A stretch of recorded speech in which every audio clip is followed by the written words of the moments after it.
Okay. I think today is a pretty good day. We're live. Well, no, today's a good day no matter what. We're live 3 minutes pre-schedule. There's not a sex joke about pre-stream, I don't think.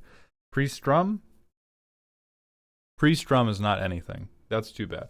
Okay, well, we're gonna look at Sphinx titties for like 5 minutes. Hello, Contained Animosity. Hello, Elkman. Congratulations on claiming your custom card review. Hello, Helios, Aegis. Welcome to the stream.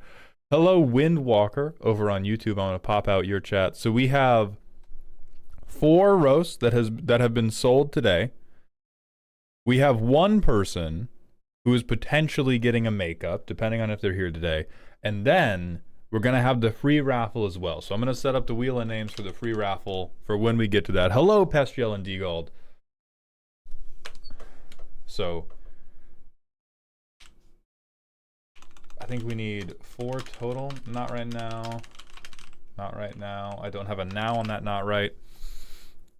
That's a dangerous game. Mentioning my Mox build, there's some sketchy things in there. Well, I'm going to keep doing it. Did I see your question, Alec Man? Probably not. Oh, are you allowed to submit partner pairs? I'll say yes, but the same word limit that applies for individual cards. So if your partners have more than 11 lines of text together, no. Contained Animosity. Thank you for the 100-bit cheer. As a pyromaniac, I've had a lot of trouble finding a girlfriend. I'm still looking for a match. You dropped your crown, King. It's gonna look like it has a little bit of C4 in it. Don't worry about that. You can sleep with it.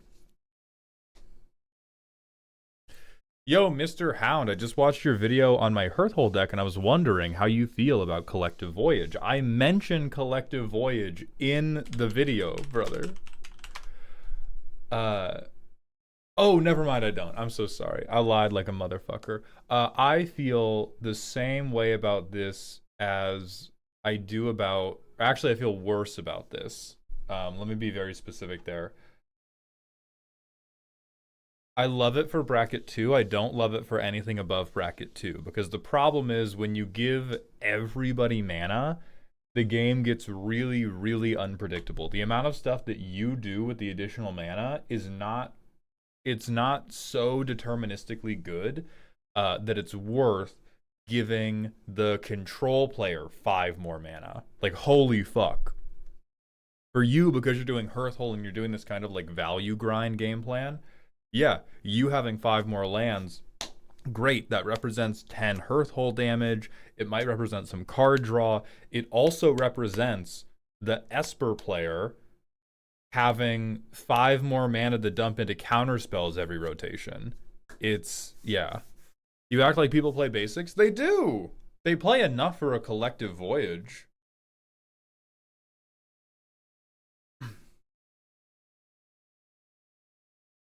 A friend of mine invited me to a Pride game when they happened, so I'm building Kaineos, Tiro, and Captain Sisse for one deck, and then Miss Bumbleflower and Vivi for the other. Both of those sound horrid. Both of those sound absolutely rancid.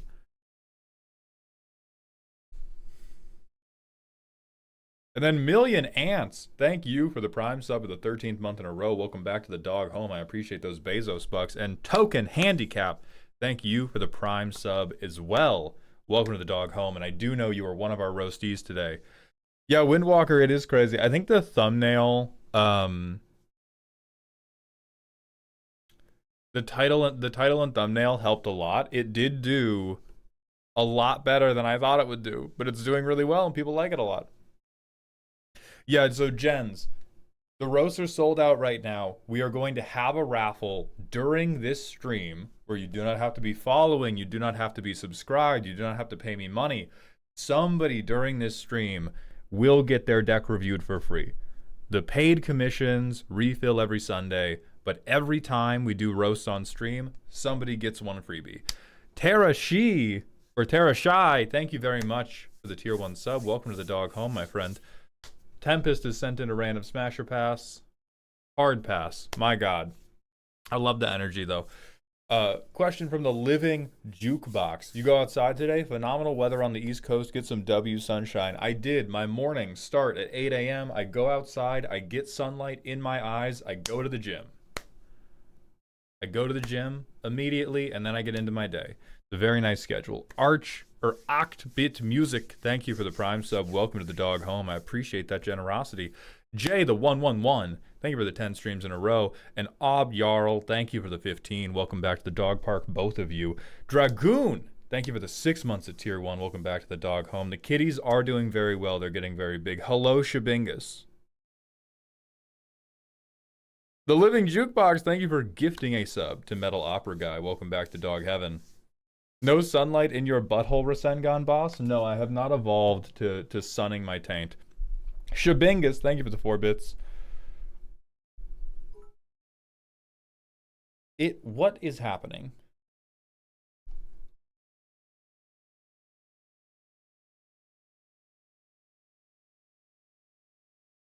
That should be better. Tempest, thank you for the 1 bit.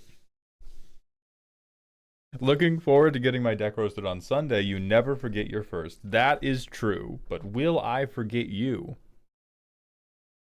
Probably. Maybe not. I still remember some. It's always funny to me how the decks that I remember and don't remember have like nothing to do with how much I liked them. Sorry to say. There's been so many people I talk to where they're like, oh man, did you like my deck? You loved it so much or you hated it so much when you saw it on stream. And I was like, the decks I remember the best are the ones where I'm like, my double entendre in that deck was really good. I'm too selfish. Off the cuff, give us one you remember. From a roast stream, I remember the Chinese Horse Guy deck. I remember the dog deck. That was really bad. But these are all recent. I remember the Urza Power Stone deck. Let me try to reach back into my memory banks. I'm trying to think of one, because I also remember the ones that end up on the videos better, because I have to go back and do intros from them, or for them. So, oh, you know which one I remember really well? I have to remember the commander's name. Okay. I remember Ramp Go-Go. I really wanted that deck to work. I tried playing it. It's really jank, but man. Soulless Damn, thank you for the 100-bit cheer. Hello, first time here. Found the stream off YouTube. Was wondering if you do deck help. I do. It's the #1 thing I do. I have a couple options for how we do it. I sell deck help on Ko-Fi. I sell deck making fun of, which is what we're doing today. There's going to be a little bit of help, but most of today is dragging you for having built your deck badly. Randomly Lost Gamer, thank you for having faith in me. And Darkfire, thank you for the 20th stream in a row. Welcome back to the dog park. I had a very good weekend. My sleep schedule with the journaling has been getting under control. My workout schedule has been going good. I left my jacket at the YMCA I work out at, and they almost threw it out, but I was able to grab it from the trash bags they had left on the side of the curb before it got picked up this morning. So go me for getting up early enough to do that.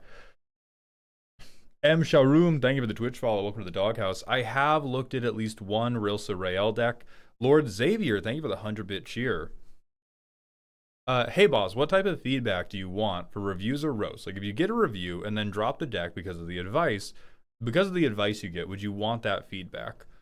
Yeah, I mean, most feedback about how the change went for you was good.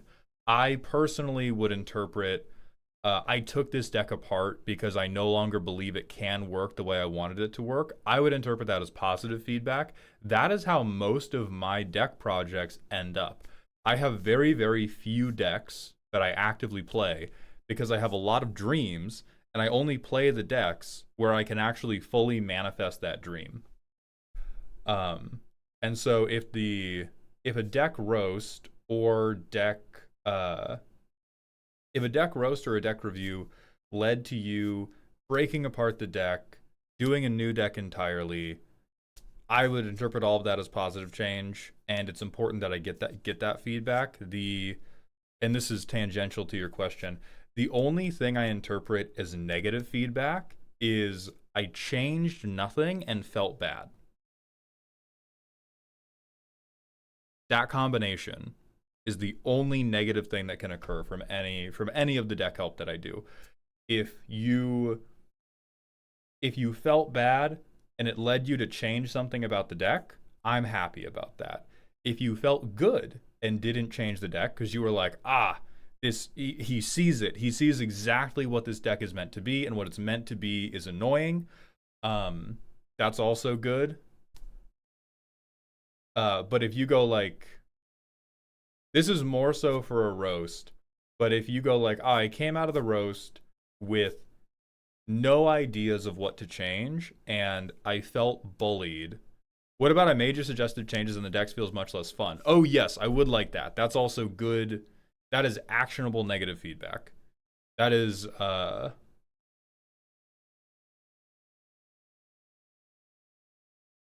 yes, that is very actionable negative feedback.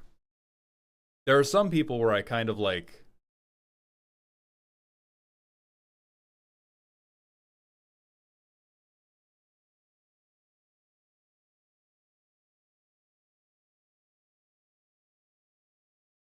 how do I say this without being rude?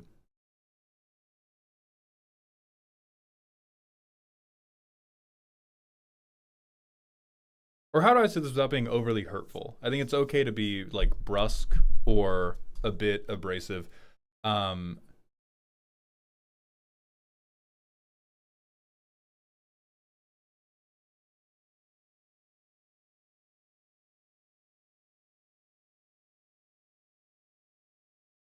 I think there are many people. No, not be rude, be hurtful. They ask for it. The deck reviews people are not asking for rudeness, and even the thing is like this is part of what we have to change about the messaging of the roasts, because if you watch a commander roast, those are not actually rude.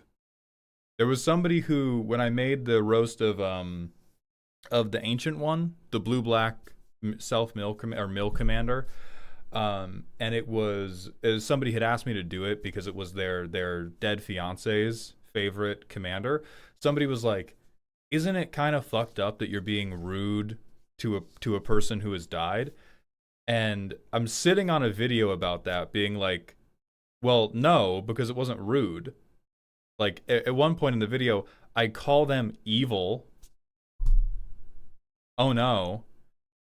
But most of the commander roasts are that way. Most of the commander roasts are, I say something insulting that ends up with the person I'm insulting looking cooler.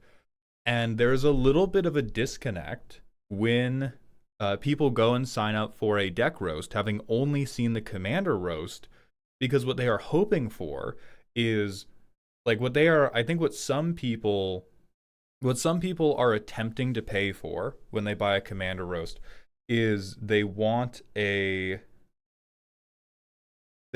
unique and funny insult that makes them feel better about what they're doing. And I cannot always provide that.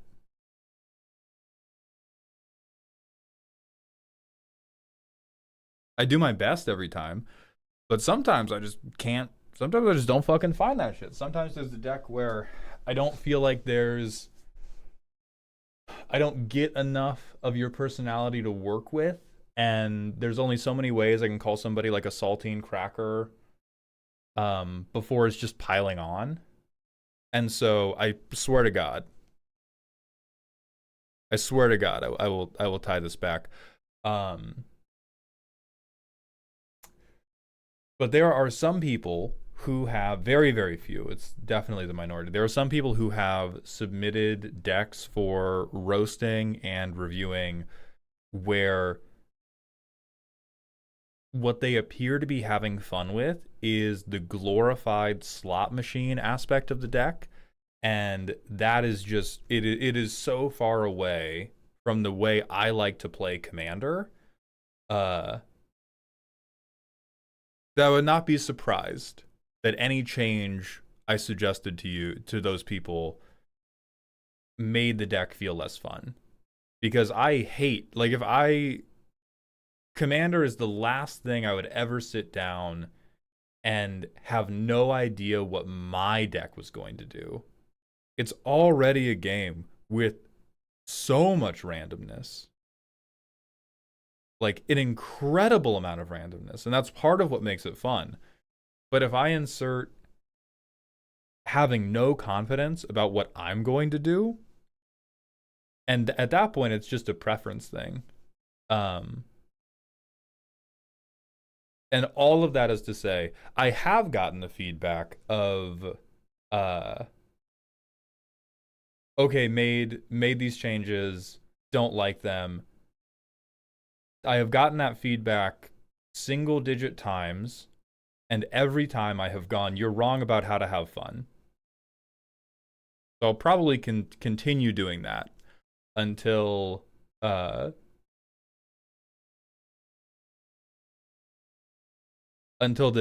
concentration of that happening gets higher. Okay, anyway. Soulless Damned, thank you for the 100-bit cheer. Have you done any Mothman deck reviews? I think like one, maybe. Until that single-digit number becomes triple-digit. It's probably more of like a concentration, like a fraction of how much total feedback I get, because I get very regular feedback of major changes, like the deck better. I also get very regular feedback of did not make the changes, but in the process of thinking about your changes, I realized I wanted to do this totally different thing with the deck, and I'm doing that instead.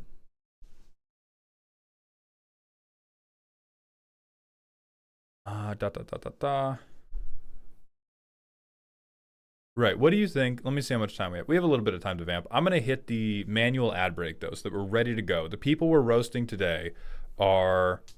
I'm in the wrong Google sheet.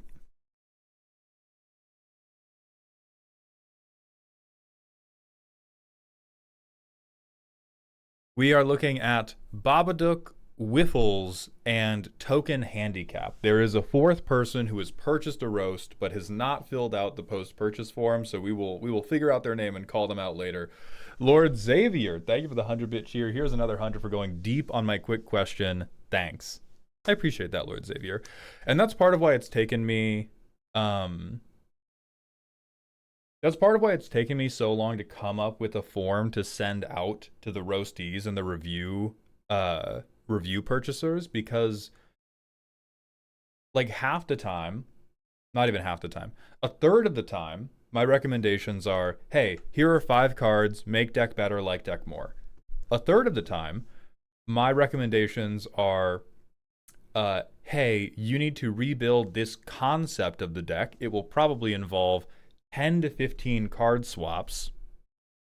And a third of the time, my feedback is like, oh, this idea is not going to work in the bracket you want it to work in without a dedicated play group. Give up. And I hate when that is the end point. There's going to be a raffle loadout. Chubby Pencil, thank you for the Twitch follow. Welcome to the doghouse. Hey, thank you, Supermassive. I appreciate that. And then 0 to 10 heat level of the card Ignition Team.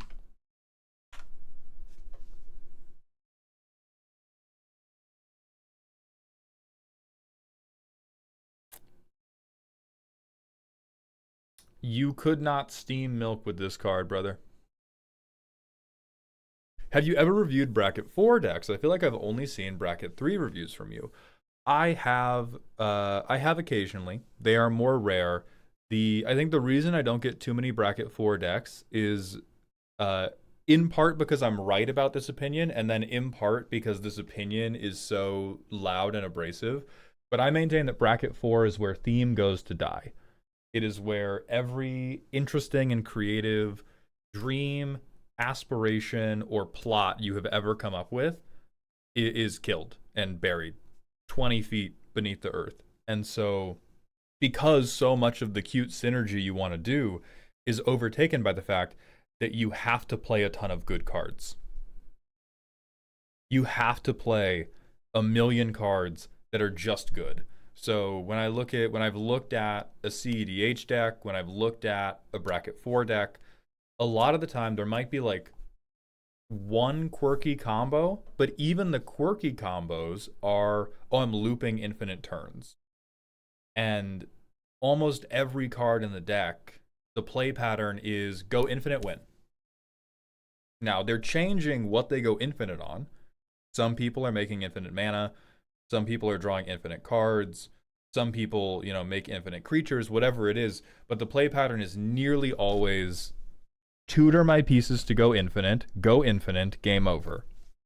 It is very difficult to provide 20 minutes of review on that. And I know that the length of the review is not part of what I'm promising, but it also feels weird. It also feels weird to take $75 and then just go like, oh yeah, here's my opinion on the 4 cards that you actually picked, and then look at the 95 cards EDH top 16 picked. Because there's so many staples. Like, there's so many cards that you just have to have, or it doesn't work at high power. I had a dream last night that you released a video called The Fog that had no thumbnail and became the first video to get a negative number of views. I could try that, yeah. Hell yeah.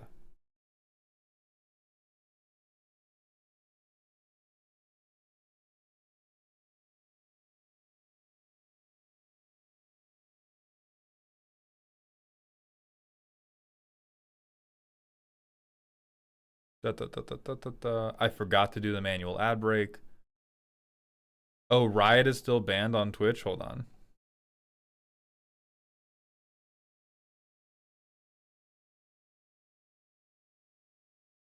I'm gonna try to... Okay, I think I got their name right. It removed the ban. Mauld, were you at UW? Did you encounter the deep lore of Phoenix Jones and the Rain City superheroes? No, I was far too busy getting blackout drunk and lifting weights. It's like, how do you roast a Rog Silas CEDH list? Tell them they don't run enough copies of Thassa's Oracle? Exactly.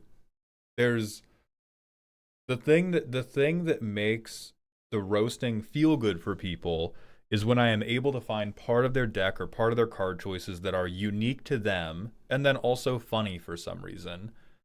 If you are playing a CEDH deck, even if you are playing an off-meta CEDH deck, or if you are playing a bracket 4 deck, there are almost no card choices that you have actually made yourself. Almost every card choice is, well, I have a combo because I have to have a combo because I'm bracket 4, which means I need Demonic Tutor, Vampiric Tutor, Imperial Seal, Witchclaw Talisman. Well, I'm in green, so I have Gaia's Cradle, Worldly Tutor, Crop Rotation. The list goes on and on every time you add a color. And even in the monocolor, the space of stuff that you can do at the highest level is narrow enough that it is just like the thing over and over and over again.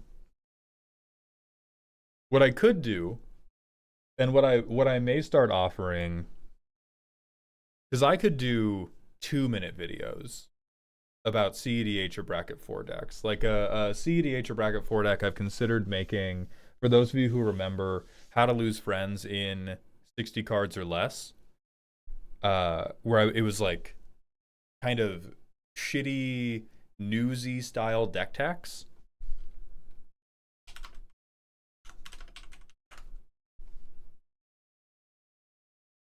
I could do one about this deck, because Higher MTG, who is a prodigious CEDH player who is now a member of the Commander Format panel, he has been playing this in CEDH.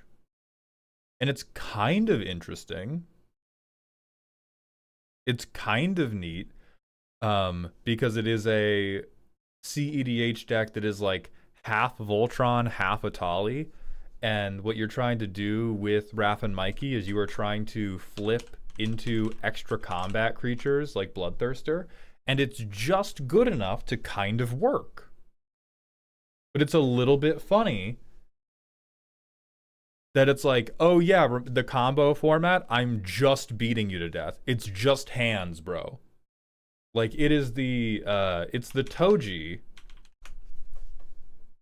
This deck is the Toji of CEDH. Because even Godo is doing a fucking combo. This guy's not doing a combo. This guy is just close quarters combat. I'm a fucking brown belt. I'm putting the... I think they're hands. So I could probably do... I could probably put together like a 2 to 3 minute video where I am talking about that aspect of it. But if you submitted that deck on the stream, there's like 3 cards to talk about. Like, the only stuff we can talk about is, oh man, Bloodthirster, very funny. Very funny, good job. Oh man. Port Razor, very funny. Very funny, good job. And then, over.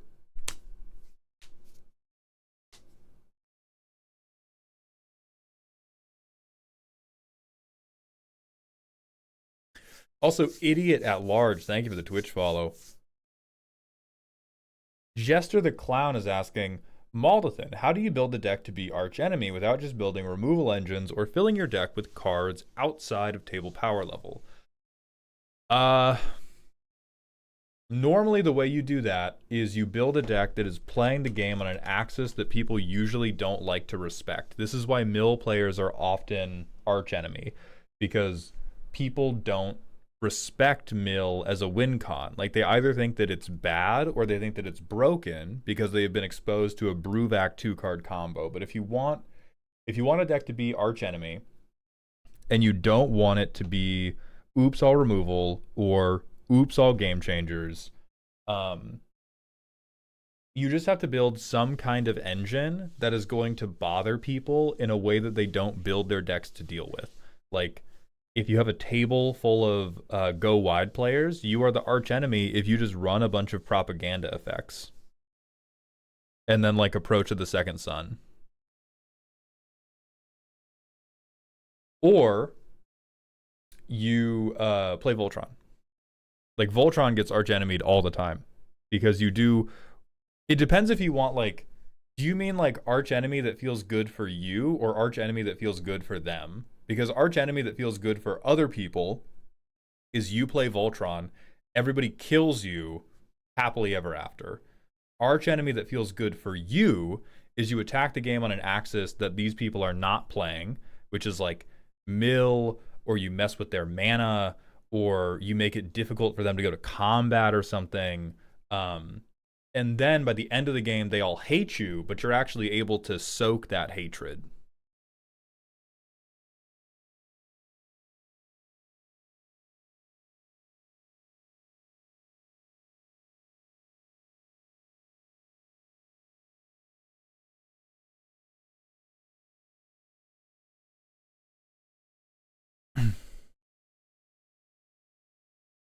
This is a bit of a different question, but how do you organize your collection? I need help. I don't really have a collection, Epic Just. I have a couple decks. I have a couple decks that make me happy enough to keep together. And other than that, like, Z has a collection that I think they have. I think Z has broken their collection into good cards by color, or bad cards by color. So like straight up bulk by color, and then cards that may be good one day by color. We are Babadook, yes. It's not even 12:50 yet. What are you doing to me, Babadook? Why are you trying to rush the Quiche Peanemis? Hey boss, have you seen today's Ripbound ban announcement? If so, any comment? I have. It's awesome. Fuck purple. All my homies hate purple. T-Rex TV, thank you for the Twitch follow. Welcome to the doghouse, my friend.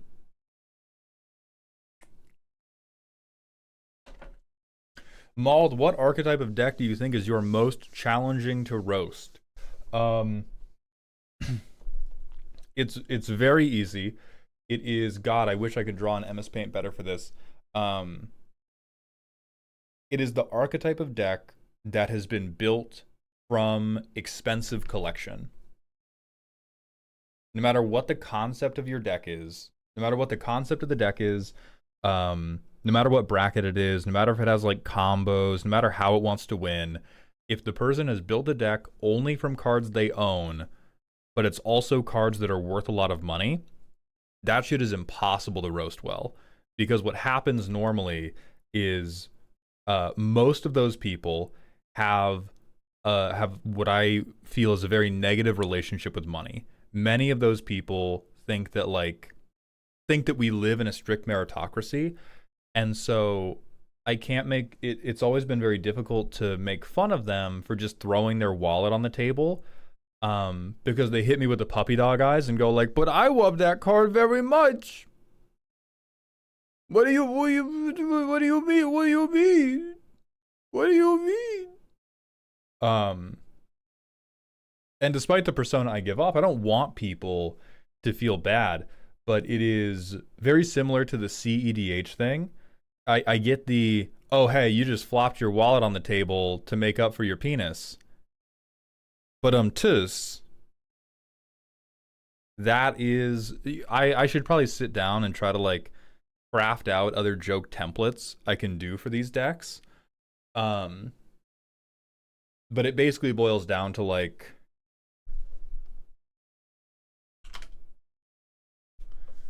it boils down to me going like, hey man, are you compensating for something? Vine Boom plays.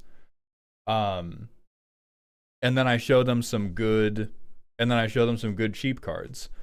And kind of the same thing goes. So actually I would expend it to anybody who is building exclusively from collection and also wants upgrades. The people who are like, I have built this from collection, don't you dare tell me to change anything about this deck. I just want you to look at it. $75 for me to behold your stuff. Beautiful. Beautiful. I will do it. I will laugh at it. But if you're like, oh yeah, check this shit out, it's a $50 budget deck, you can't recommend any upgrades because I have meticulously chosen all the cards that are 11 cents. And it's like, oh, but the deck works really badly. And they go like, yeah, but it's $50. And I'm like, well, okay, what if you didn't engage as heavily in capitalism and like played at kitchen table with proxies, or you like played online with your friends instead, and then like saved up money to get the official copy so that if you did want to bring it to an official event, it could function a little bit. And they're like, no, but it's $50. It's jank. You don't understand. I can't fucking take it, man.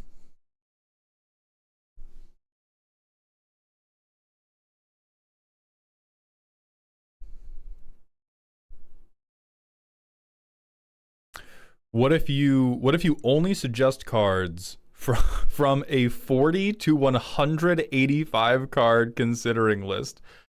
That is generally difficult because then you're asking me to review 2 decks. You're asking me to review the deck you've sent in and then the 3 other fake decks that have been made in your mind.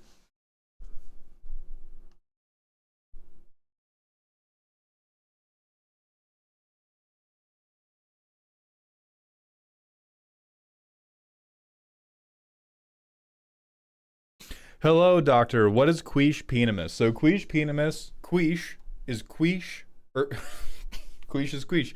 Quiche is quirky plus niche. This is what many of you believe your decks to be. Penamis is peak plus cinema plus analysis. This is blatantly taken. There's a guy on Instagram who calls himself like Professor something and just makes up a lot of these nonsense words, but I saw them and I really like Quiche Peanemis. So Quiche Peanemis is quirky, niche, peak cinema analysis. So I'm going to provide peak cinema analysis of your I keep saying Quiche, of your quirky and or niche commander deck.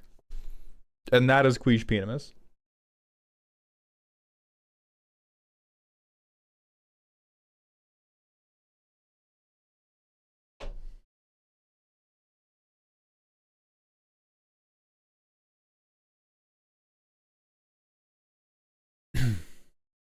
Maul, do you have a preference around expensive decks? Otherwise, my playgroup likes proxies, especially for land, so we always have original duels, etc. My opinion on it is I generally like people who...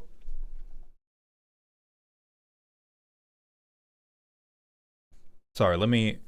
Maul, do you have a preference around expensive decks or otherwise? My playgroup likes proxies, especially for lands, so we always have the original dual lands. I kind of go back and forth because there are some people who will use proxying or playing online as a means of engaging in just like this endless power creeping arms race. For the most part, I just enjoy people who think about their decks from the standpoint of a bit or a theme rather than just like, oh, good card, go. And most people just don't think about their bits hard enough. Like I remember a while back I was playing with a guy who was like, oh man, you proxied like a $200 card? That's kind of crazy. And I was like, oh yeah, but it's like the perfect card for dog prom. So like we had to have it. And they were like, that's just kind of wild. I didn't know you were doing that. And then they showed me some of their decks, and every one of their decks was just a fucking pile of money. Like they were fine. They were good because they had a bunch of expensive cards. But like every synergy in their deck was thoroughly undercooked because their brain was just hooked into like, oh, expensive cards are good. I put expensive cards in good decks. And I think those people, yeah, I try those people when they're like, oh yeah, I proxied everything up. I'm like, but I think many people can be trusted with it.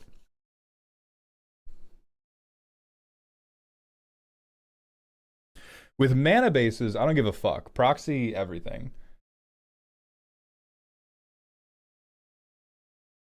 With mana bases, like, with mana bases, I think I'm going to start making this a standing deal. If you ever see me in public and play a game of Magic with me, you can ask for the command tower special, and I am more than willing to treat the entire game like all we have are command towers. No land has any other ability. We're not doing utility lands? Great. Everything comes in untapped. Your mana's fixed. Go ahead. Let's play the game. Jarther, thank you for the 150-bit cheer. Welcome to the dog pile. Successfully changed my car struts with a bit of help. No, my shifting... Oh, congratulations, Jarther. I'm glad you got that changed. That one Ginger Boy, thank you for the 70 streams in a row. Welcome back to the dog park. Please respond. I sent you my Quiche Kappa Pride. Cyborg, thank you for the Prime sub for the 16th month in a row. Welcome back to the dog home.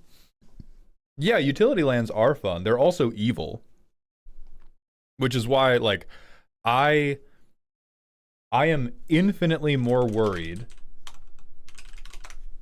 I am infinitely more worried about your illegal shifting woodland than I am about your proxied bayou. Like, it's just stupid. There's so few decks where I think it's worth quibbling over the mana base, because the number of lands they have put into Magic, it is extremely possible to build a mana base that works for any deck ever. It is just boring.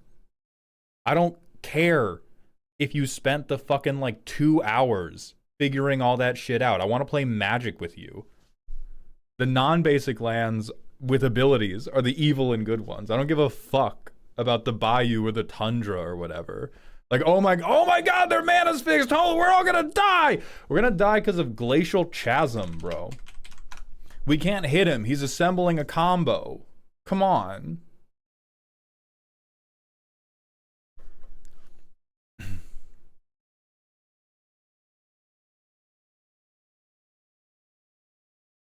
Do you think that having Battle Bond lands and City of Brass on the TMNT precon is a sign that WotC will start taking precon mana bases more seriously? Fuck no. I think it's a sign that they really wanted the TMNT precon to sell well. Lil Lemon, thank you for the 7 streams in a row. Welcome back to the dog park. My weekend was very good.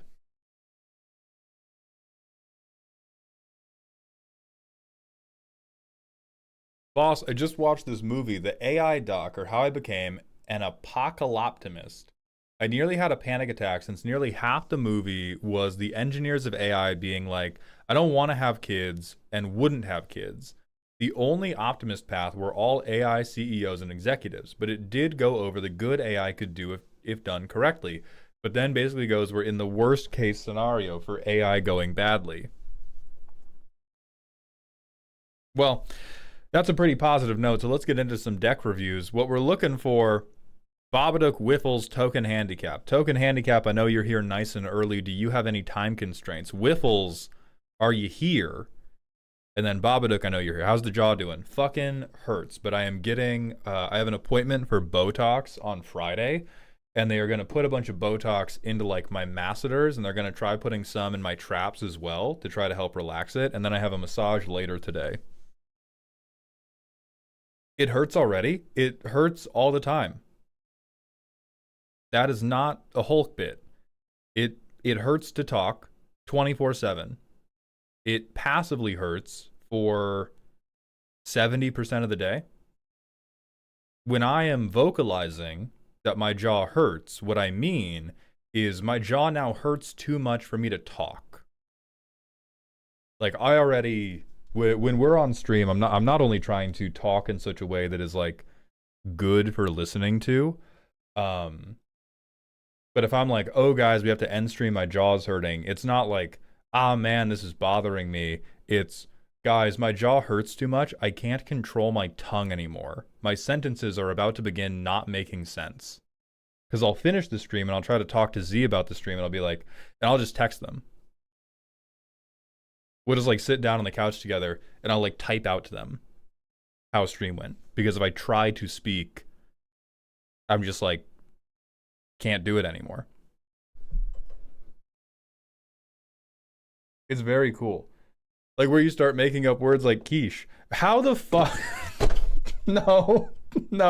How the fuck? Red doves, white crows. How when you looked at the phrase quiche Peanemis, did you pick the real word as the fake one? First of all, this is now a real word. Thank you, Professor Sendy. This is a real thing that we have simply redefined. You fucking fool. You fucking idiot.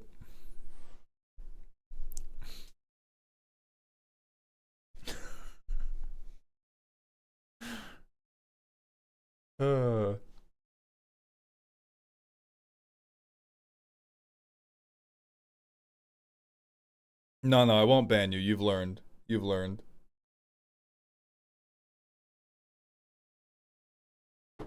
Quiche? Oh, quiche. It's not pronounced quiche, right? Yeah.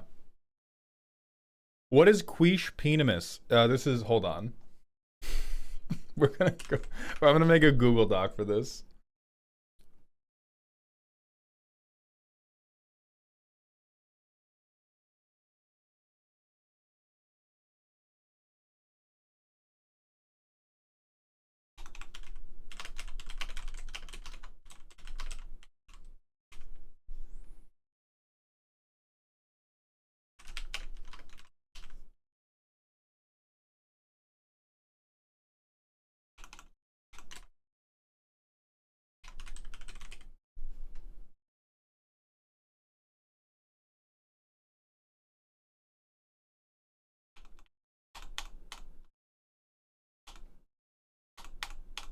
Okay, there we go.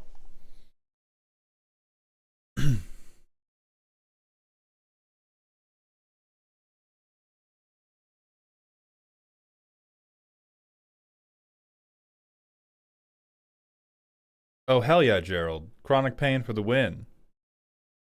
Did you have an ortho fuck up your braces? No, I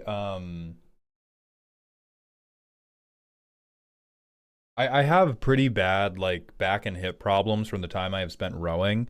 And so part of me thinks that it's just like carry on issues from my spine not being super healthy, and then the jaw pain didn't really get bad until my job was talking all the time.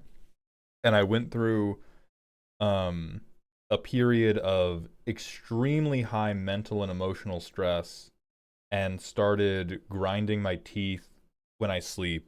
And so now I have like a mouth guard for when I sleep, which helps. But has not undone it. Do you clench or grind while sleeping? I clench all the time. Clenching is like my most reflexive behavior when I get stressed out, and I have been for months now trying to train myself to clench less, but when something frustrating and surprising happens, I'd be, okay, Thundertown. All right, never mind. We're talking about decks. Babadook, you're first. Bunch of children. Anyway, this is a silly deck. I don't know. The deck doesn't really have a theme of any kind. In my defense, I was unconscious when this entity birthed itself into existence. Okay, so our commander is Aang. We have 50 feet of rope. We have a card draw payoff. We have a trample enabler. And we have a 5 mana 4/4. We are off to a great one today. None of these bend. None of these bend in any fucking way. What the fuck are you doing? Okay, we're gonna Savai Triumph. Who cares? Grima is here. So we're stealing. Yeah, why not? Hey, five colors. Hey, 5 colors. Do what you gotta do, right? Turn 2, I play 50 feet of rope, by the way. I tap it. Somebody's wall can't block this turn. Okay. This is like a bad card, but it's not the worst card I've ever seen. I'm gonna keep fixing my mana. I can't play anything yet. That's my fault. I spoke too soon. I can play Gangly Stompling.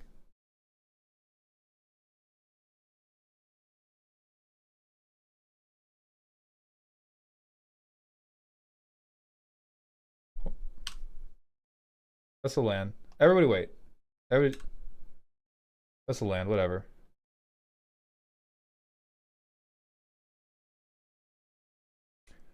I play a 4 mana 4/4. Okay, I know what's going on here. Alright, Babadook, you piece of shit.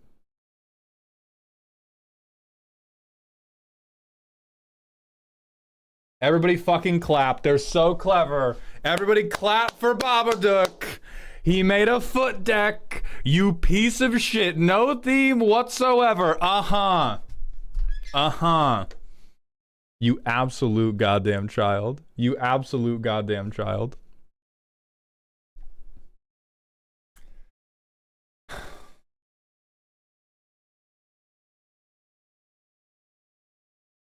Check it out, everybody. So it seems like either a foot is out or the name has to reference a foot. Yeah. There it is.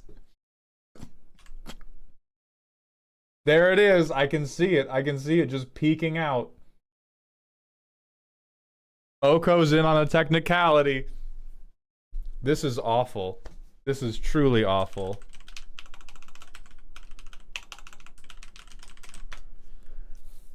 Okay, so the theme of the deck.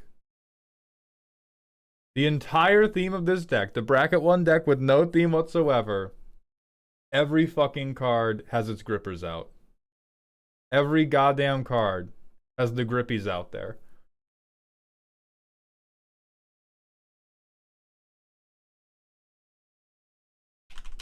That's the best bracket 1 deck I've ever seen. No notes. Seal of approval. You've dropped his crown, King. You dropped his crown, and then you tried to grab it with your toes, which was really fucking weird, but it's part of the bit, so I get it. This is, honestly, what every bracket 1 deck should aspire to be. Way too many people, despite getting instructions from WotC that were like, oh yeah, it should be about people looking left. Way too many people are like, my bracket 1 deck is all about banding, which is a whole ass fucking mechanic. A whole ass fucking mechanic that we just have. This is the level of stupidity that we require.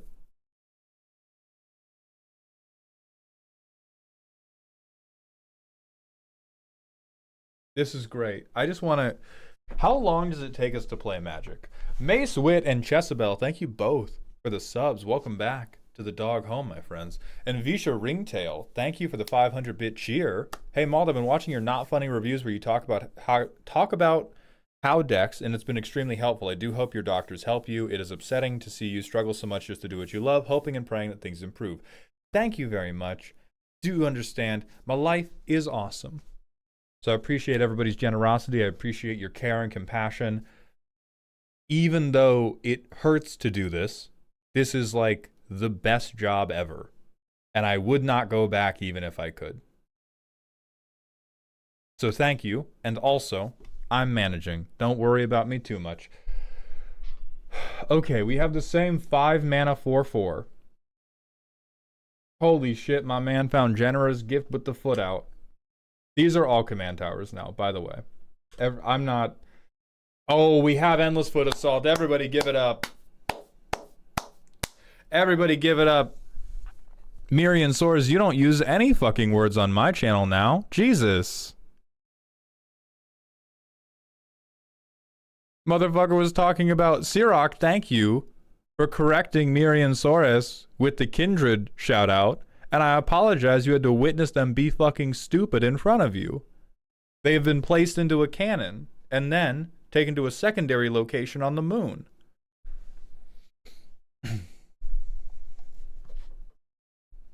Alright, turn 3, all command towers. What the fuck is... Great card. Great card.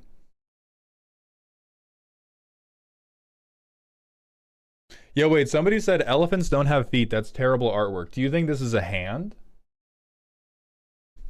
What is this? Do you think this is elephant dick? Do you think this is NSFW? Am I perhaps looking at spleen? Tell me, Supermassive, what do they have?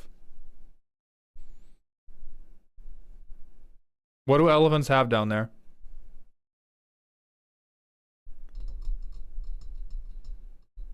Quiches, good. Gallbladders, obviously. That's a good guess.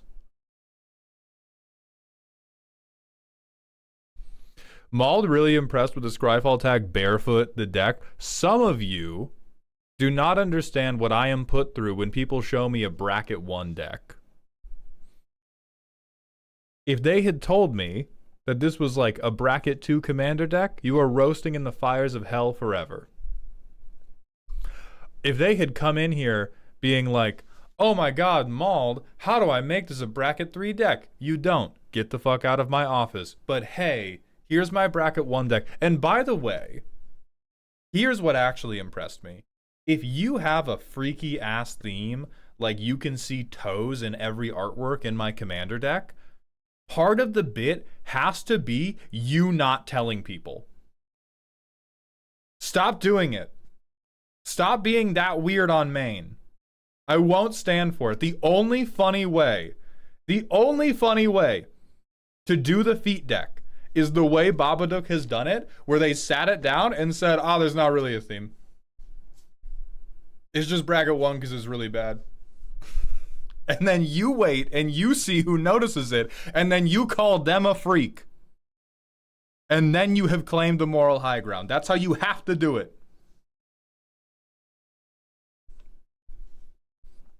Anyway. I play Endless Foot Assault. I'm going to win the game now.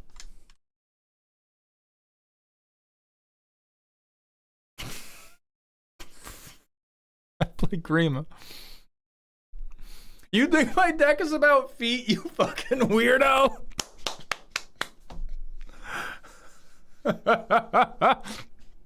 That's really good. Babadook, that is my only recommendation for how you could make this deck even better. It is not necessary, but if you can come up with a different fake theme to tell people the deck is about. There's a heuristic study? My bad. Sorry, that's my bad. You're so good. You're so good. I'll see myself out. I'll fucking see myself out. Stompy? I think that's good. Yeah, this is my Stompy deck. This is my Stompy deck.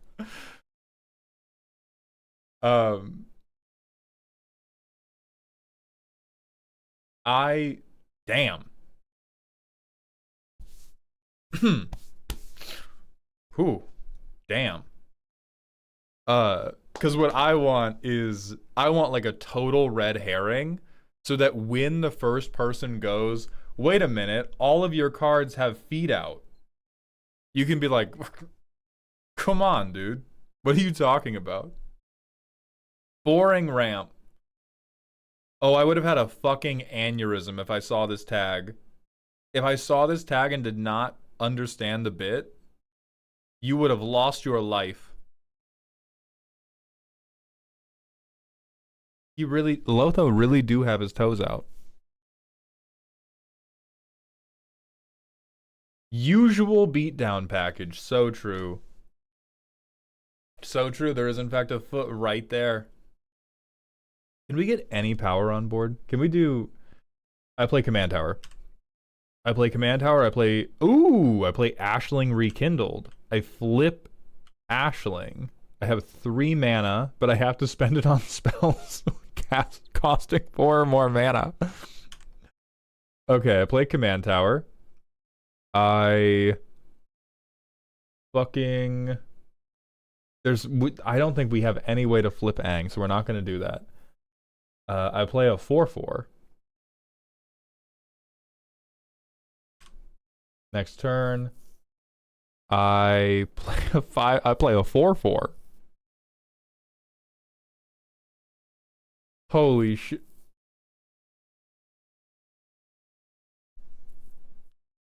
This is a fucking 3/3 elk card right here. This is 3/3 elk after midnight. How did you get this footage of them?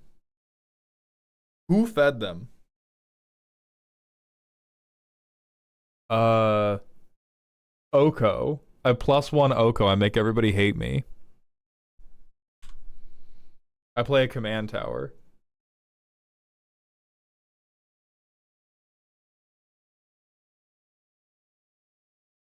I play Foot Elite. I'm cycling Footfall Crater. Great work, but I'm cycling and I play another land. It's turn 8. It's turn motherfucking 8. I uptick through Oko again. I have 5 mana.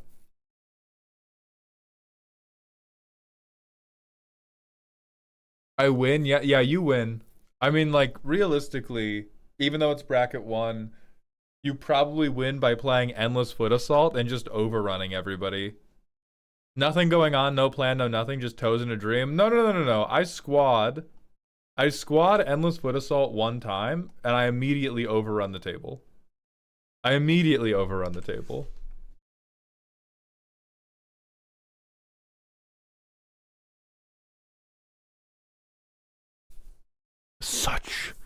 Such violence I would visit upon you, brother.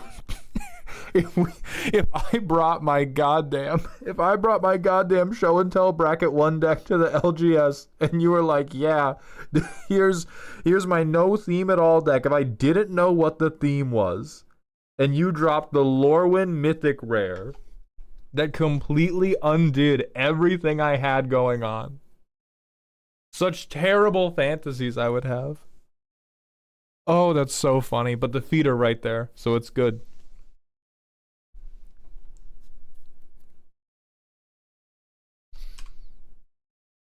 Then we lost and then we kill everybody with Endless Foot Assault.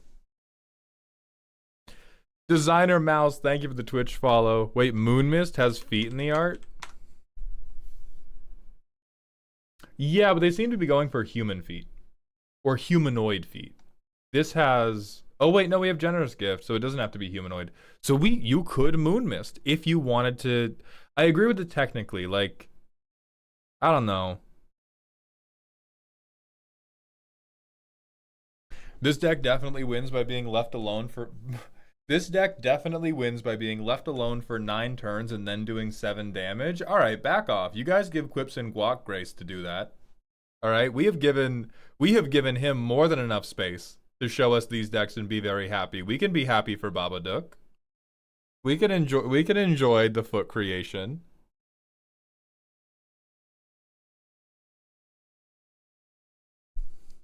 Does Aang's flip side have feet out? It does. This is great. No notes. Foot. Foot.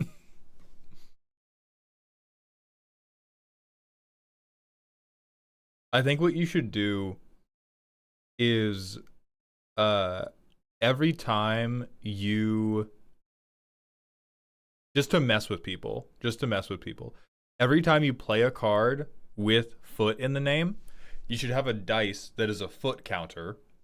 And every time you play one, as you say foot, you just tick it up. And like, what's that? Oh, it's just for me. It's nothing mechanically relevant. That's just for me. And eventually, that's how you get them to catch on. Because they're gonna be like, what the fuck is this guy doing with the dice?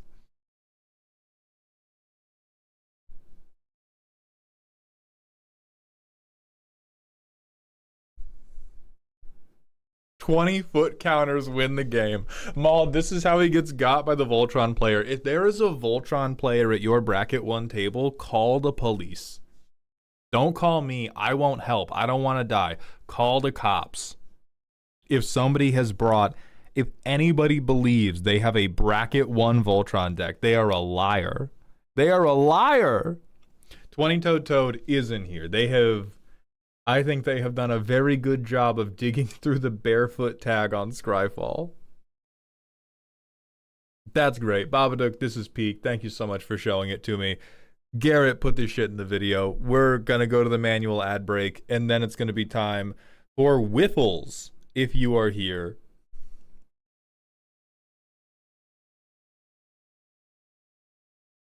Yeah, 360, I'm sorry to hear that you have to get surgery, but I'm very glad to hear you are getting surgery. Oh, true, Lu Zhan, yeah.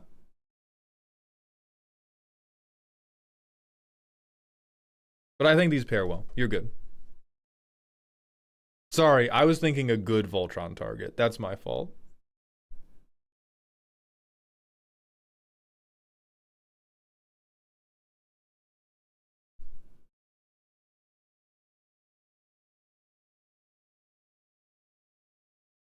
Is Feasting Hobbit in there? I don't think so.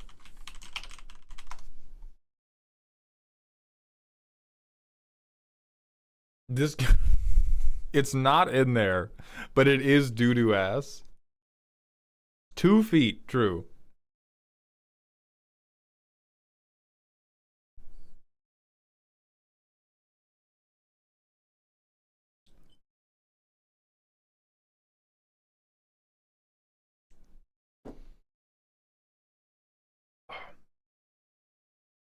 Okay, one more call for Whiffles. Whiffles, if you are not here, we're going to hit token handicap. We do have to do the wheel and names as well. We have 15. Oh, wait, we're going to spin this right now because the ad break doesn't interfere with this part of it. Not right now. Helios, have you and will you ever describe a deck as mid-range, emphasis on mid, in one of your videos? I have no idea if I have. Do you remember that Lil Wayne clip where Lil Wayne was like, oh, shit, that was hard. I said that shit? That's my entire life, but with things that aren't even that funny. I'm doing my fucking best. My entire life is an endless, I walk up to the plate, I rip a 5 out of 10, I forget about it the next day. There are so many lines people have said back to me where I'm like, I said that? That's like almost okay. Gamer Guy 2335, thank you for the Twitch follow. Welcome to the Doghouse. Babadook, what do you want to tell the people?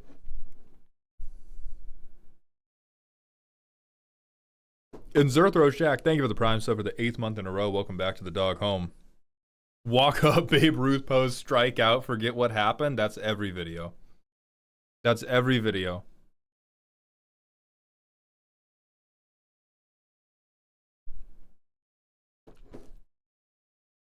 Tastes like envy. Thank you so much for the 500-bit cheer. That's incredibly generous of you. Love the clips and vids. Have a great stream, you sexy son of a bitch. Thank you. I'm sure you're also sexy, and I'm sure your mother is awful. Mine's phenomenal, though.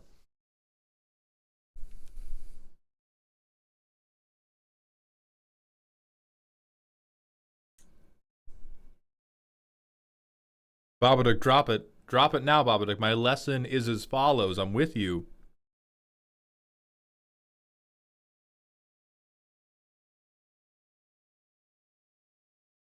Personal question from Big Boo. I got to ask if you ever heard about Solvat 2005, my favorite obscure magic set. I have not. I did it. That was the lesson. Yes, you did. Babadook has reached peak and will now be in a YouTube video. And now they're banned. Cause it's the circle of life. And if you keep being dumb in my chat, I'll sing more as punishment. Hey Mauld, I'm considering a Rakdos Goblins deck with Orcus as the commander. Self-mill, then reanimate and sack the goblins or swing. Thoughts?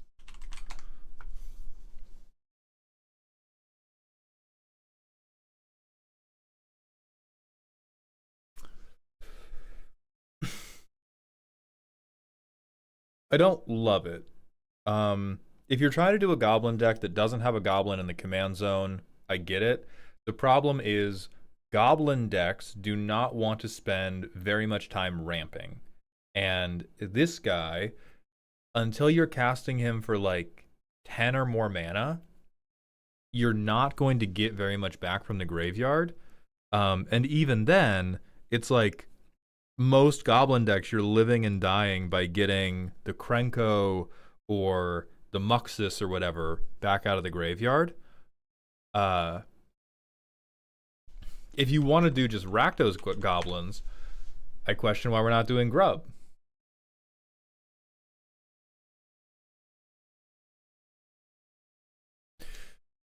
Linksifer666, thank you for the Twitch follow. Welcome to the doghouse, my friend.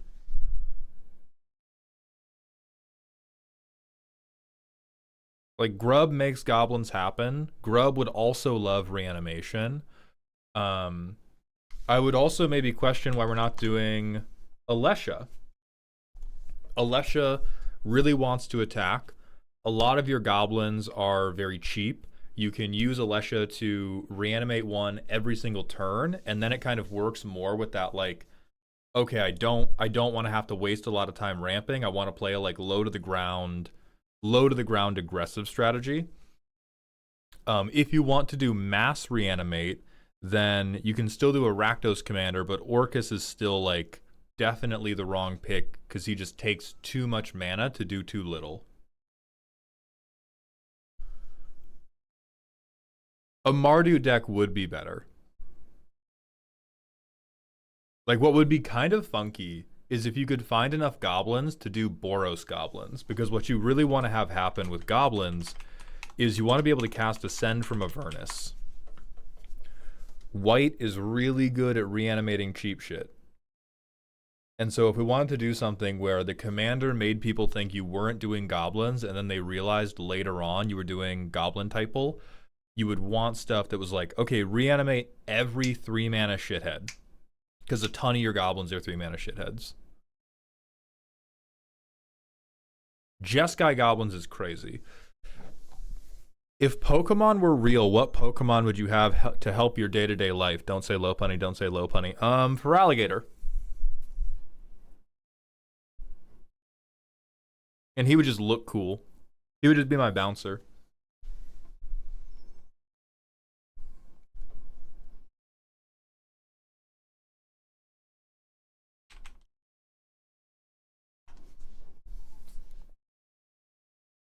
Like, this dude just behind. Can you imagine this guy just standing behind me in every stream? Like, in that corner? That would be awesome. That would be the perfect life.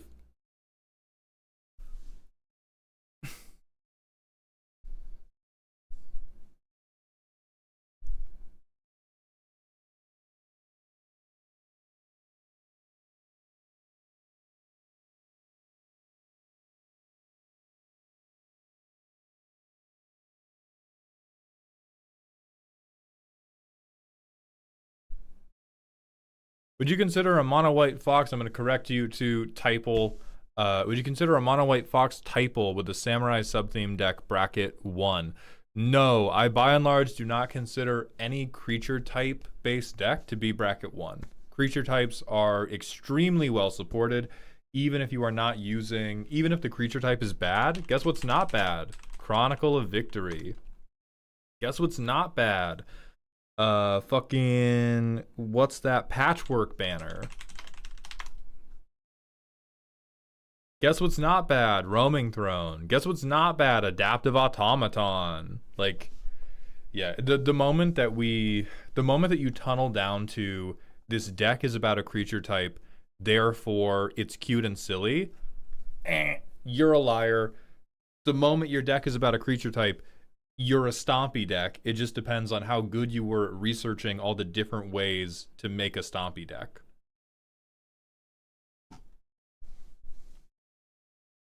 Foxes are not supported? Yes, they are. Look at Patchwork Banner. That's what I mean. Foxes are not supported? Damn, I missed the errata.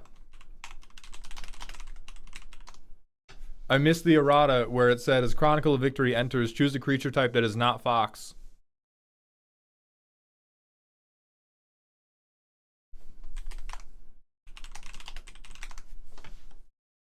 I missed the errata where Gathering Stone didn't let you pick fox. What about Lamasu? Like, the only appeal you can make is, oh, I don't have enough of this creature to play multiple in one game of Magic, at which point, why is it a deck? Because maybe you can,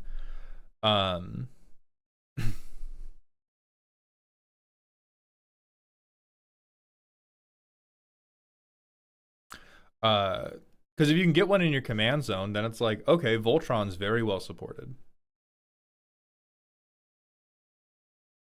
I made it before Chronicle of Victory and can't afford powerful support. So then we're just quibbling about, like, how good are you at making a deck stompy? And there's probably some combination of, okay, well, I'm limited to this creature type and I won't spend any money on cards where the deck can be quite bad. From an idea standpoint, that idea is not bracket 1. The deck might end up playing well with other bracket 1 decks because you have used very bad cards to make it. But the idea of bracket 1 is not, I'm playing bad cards. The idea of bracket 1 is, I am playing cards that are very good at doing something that has nothing to do with winning a game of Magic. And that is what my enjoyment comes from. You can kind of meet in the middle by picking a bunch of cards that want to win a game of Magic but do it horribly, but I usually advise against them.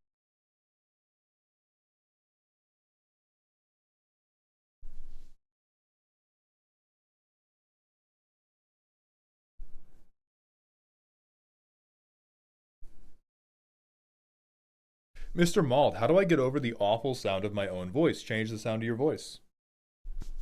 It sounds like I'm talking shit, but I'm not. There's a guy,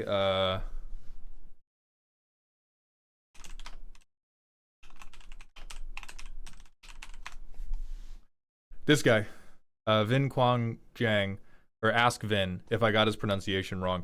A really common point that he makes that I have identified greatly with is, your voice is an instrument.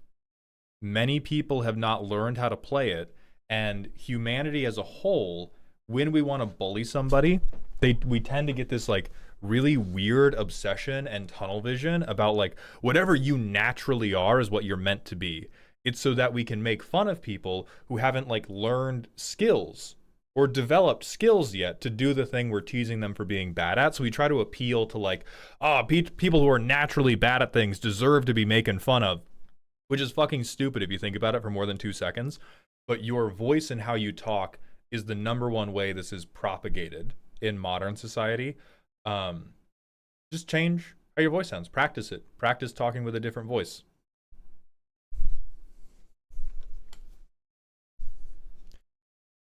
Genuine question. Can silver border cards exist outside of bracket 1? At what point can you no longer expect to play silver border cards? I would not I would not link that to power level. I would link that to how well do I know the people I'm playing with. If I was playing at a convention with people I did not know, I would expect to not get to play my silver border cards outside of bracket 1. If I was playing with a group that I play with every week, I would expect to play my silver border card in bracket 4 at least once. Infamous D, thank you for the Twitch follow. Welcome to the doghouse, my friend. Yeah, they're just a rule 0 conversation. And rule 0 conversations go beyond whatever power level we're playing at. What's up, Cantus? How you doing?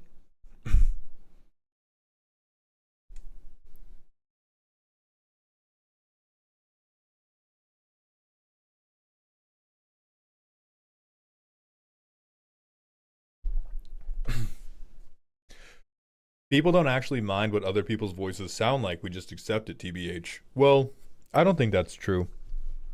I think that there's a very wide range of somebody else's voice not being memorable, but if you can get a really good voice, it's huge.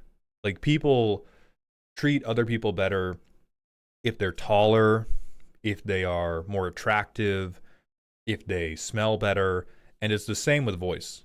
If you sound better to listen to, people will listen to you, even if you say really stupid bullshit. Look at me. So it is a skill worth developing.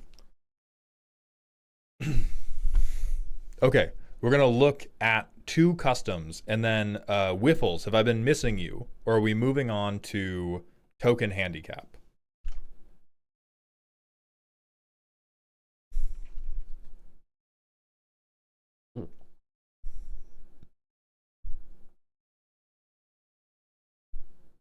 Okay, first we have, from Elikman, a Digimon card. Play, the man without dreams, an Orzhov 1/1 with exploit. Whenever a creature you control exploits a creature, create a number of tap treasure tokens equal to the exploited creature's toughness. Okay, that's pretty cute. Blue Eyes White Man. Partners with Progonomon, the power to take. A 0/0 with menace, ward, sack 3 non-token permanents. Proganomon enters with X +1/+1 counters on him, where X is the total toughness among creature cards in your graveyard. I love that. That's really cute. Hell yeah. Hell yeah. I'm really down with that for Abzan Butts. I think white, we can flicker him a lot to exploit him. Pregananant. Yeah, Clay is going to make Preganomon Pregananant.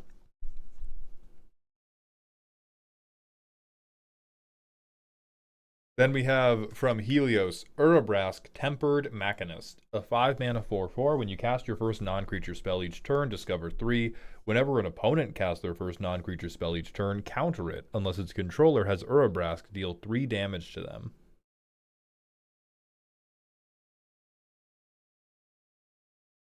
I like it. I'm not in love with it, but I like it.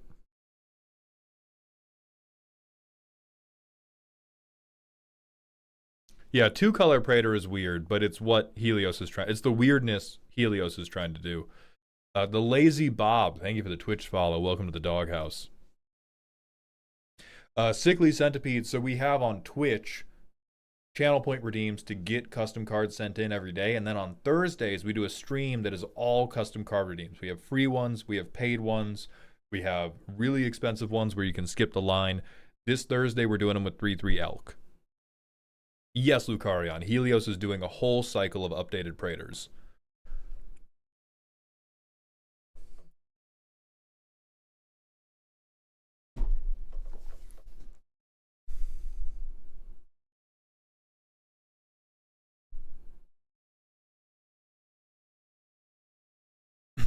And then Lumberjack Shaggy with the random Smasher Pass. Thank you very much. Okay. A lot of people are going to go obvious smash. I am going to re-roll this one because it is very obviously based on real people. I think the amount of like horny we can be on main is a spectrum. That doesn't make me cowardly. It makes me not weird. Unlike you, Lego dude, I am getting famous enough to perhaps one day meet these people in person. It's very important that I can meet them and look them in the eyes and not have to go, yeah, I talked about how much I would fuck you. Let me have my dreams. Let me have my fucking dreams, okay? So we're gonna re-roll this one. Smash, dude! Hell yeah! That's basically a fleshlight. I like that bit. I think that was a good bit. So independent of the likelihood that I actually meet these two actors, yeah, I think there's a level of weirdness it gets to when it's like, oh yeah, that's David Tennant, and I'm just like, take him out. Take it out right now. Feels a little much, but like dinosaurs and shit, hell yeah.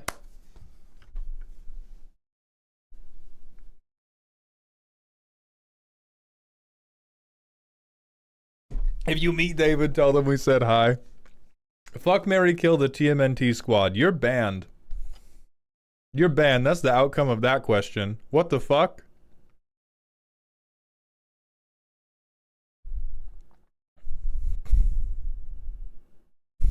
Die. Yeah, operative word, teenage.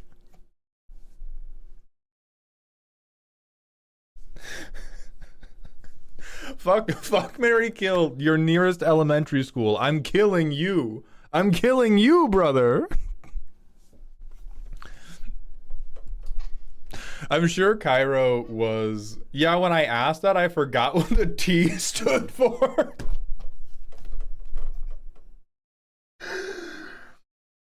Jesus Christ. I was gonna try to save you. Because I was gonna be like, oh... Well, Cairo is probably the generation where they grew up with the turtles, and when you grow up, like when you are a 15-year-old and you see somebody on screen who's a 15-year-old and you develop a crush on them, for many years you're like, they're my age.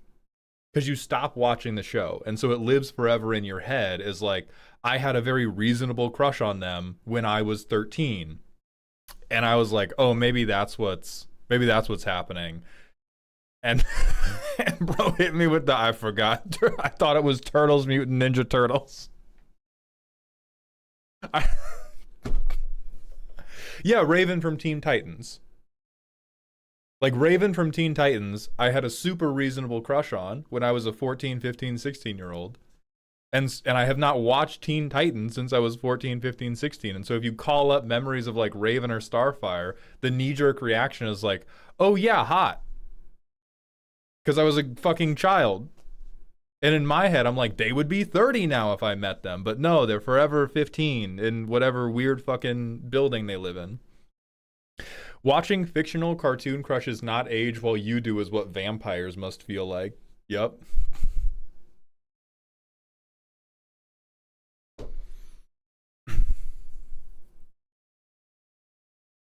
Adult Raven exists in the comics? Ooh, interesting. However, we have to stop talking about dick. We're talking about Token Handicap.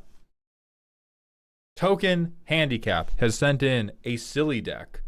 I want a fun, combat-focused deck focusing on attacking with one creature per combat. Bad Samurai!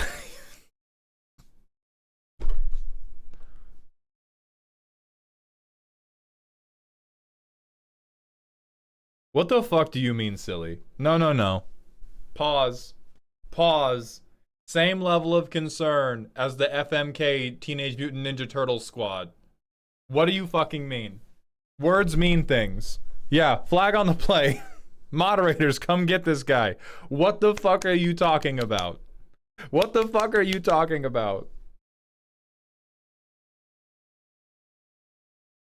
You will literally never get them off because the deck sucks. So why do we have them? So why do we have them?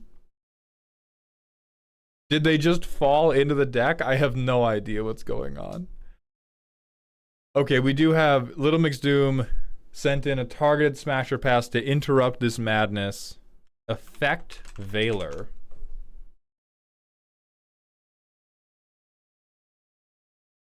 Insane smash.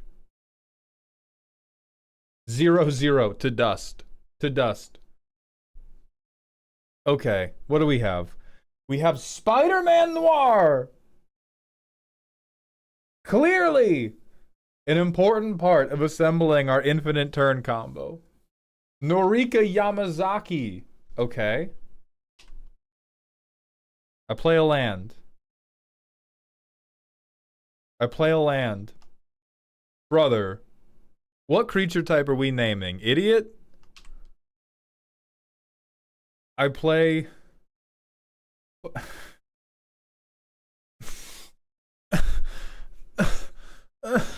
What?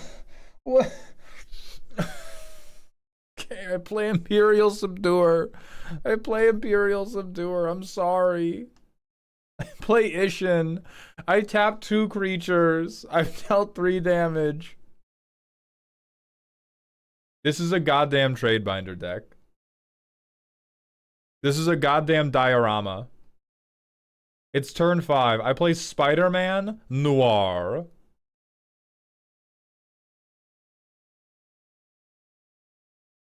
I get to put 1 counter on it, surveil 1.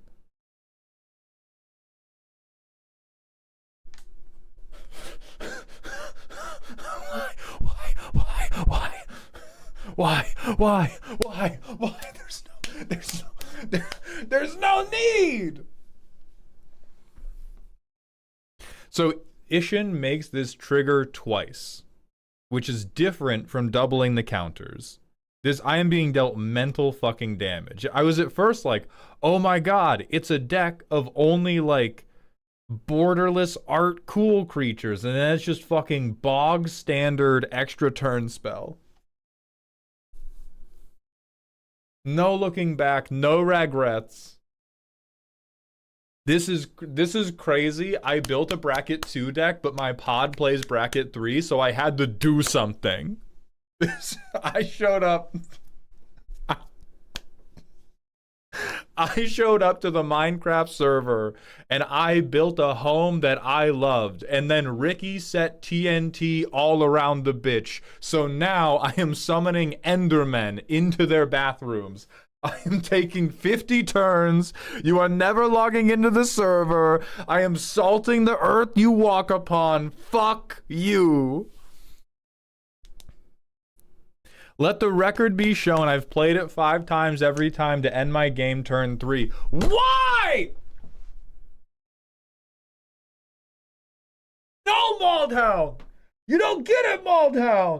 The infinite extra turn combo is reasonable because anytime I see part of it, I kill myself. What are you?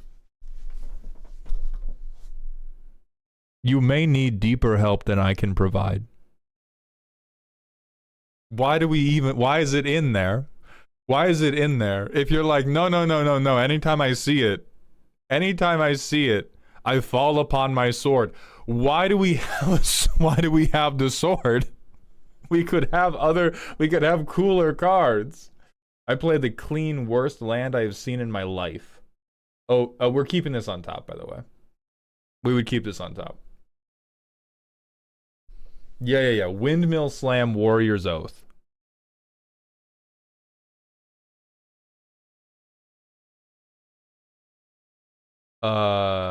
This is up to another counter. Unquenchable Fury.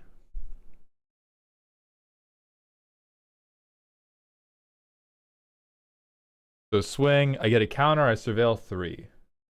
All of you can go away, because I'm dying next turn if I don't do anything. Okay, All That Glitters is kind of something. All That Glitters will stay up. I do it 4 times. That's fine, All That Glitters is staying there. This is the turn where I die. This is the turn where I die and I'm killed. I have a 7/6 that has to attack alone. All That Glitters. They become a 9/8.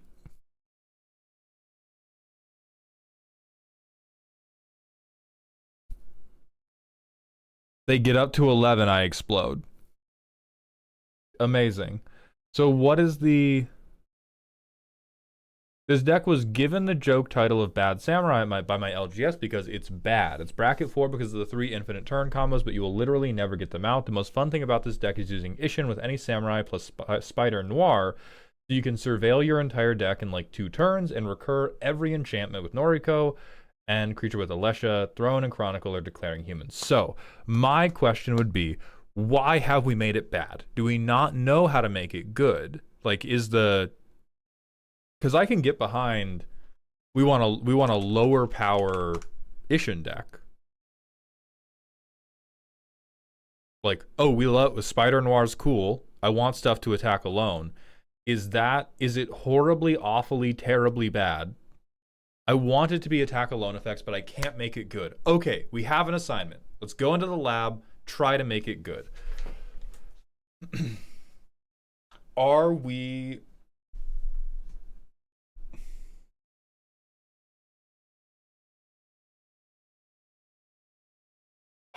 Ishin is a really bad commander for this. I just want to say that out of the gate.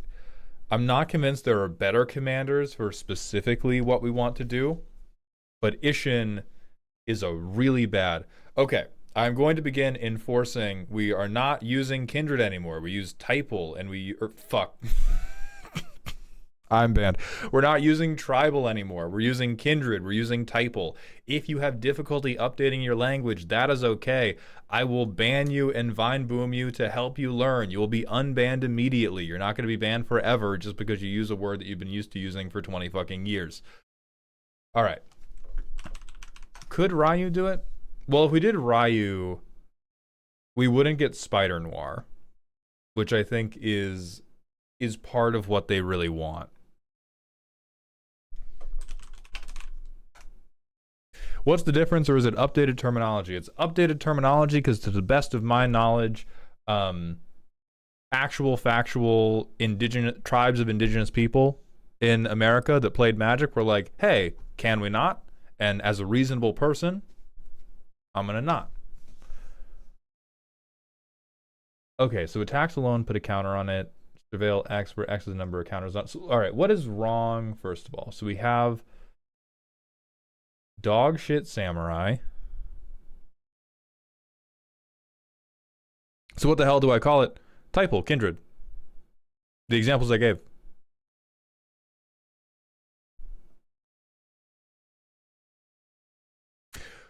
Ooh. Okay. Thank you, Athath. What about good samurai? What if we could give the guys who attack alone something to do? The blue ruins it. Why? Are you that allergic to good cards? What do we mean the blue ruins it? Bro's racist. Most of the samurai I like are red and white. Okay. I do think you are going to have to make at some point you are going to have to make pretty hard decisions about which of the cards you like that don't get to be played. Like all of these honorary samurai.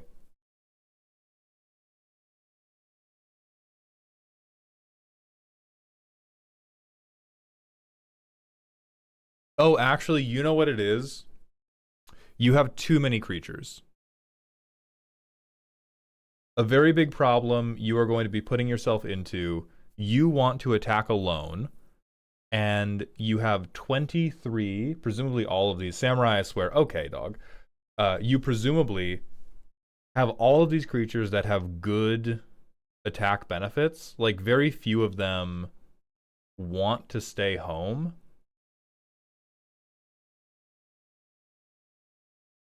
How do I phrase this? What you are trying to avoid is a situation where it would be better to swing all of them, and instead you swing one of them. And so I think we should go probably down on... Oh god. Is your list of cards we can't cut all 10 of these guys? You can be honest with me. I can work with it. No, okay. Who is your these guys can't leave. We need these guys. Cut Sunblade, please God. Where's Sunblade? Great Sword of Tyr, bro. I'm being fucked with. I am being fucked with. Ah, Sunblade Samurai. Okay, great. Yeah, so you need less creatures and you need better things to protect them with. So let's go straight into surgery for this one. We could Voltron Ishin. I would want Voltroning Ishin to be like, in case of emergency, glass is broken, the plan has all come to ruin. So let's go by, if the attack alone effect is not very good, you're going to die for now. Discard to draw is not very good. I'm going to move these all into the sideboard so we can move them back. One or more attack, untap all modified creatures you control after this combat phase. There's an additional combat phase.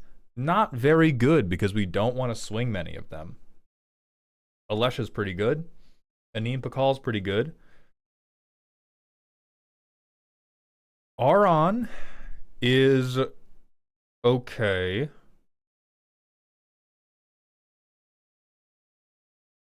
Cloud is okay. These are both guys who would have to be the ones swinging. We have to be very... So anything where the effect is like, I have to be the one swinging, we want to have only like 7 to 10 of those. We don't want very many. Because if we ever get multiple on the field at once, we get fucked. Cloud's only there for equipment tutoring, TBH. I'll sideboard him for now.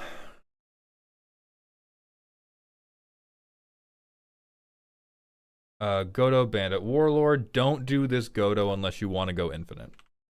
That is just good combo.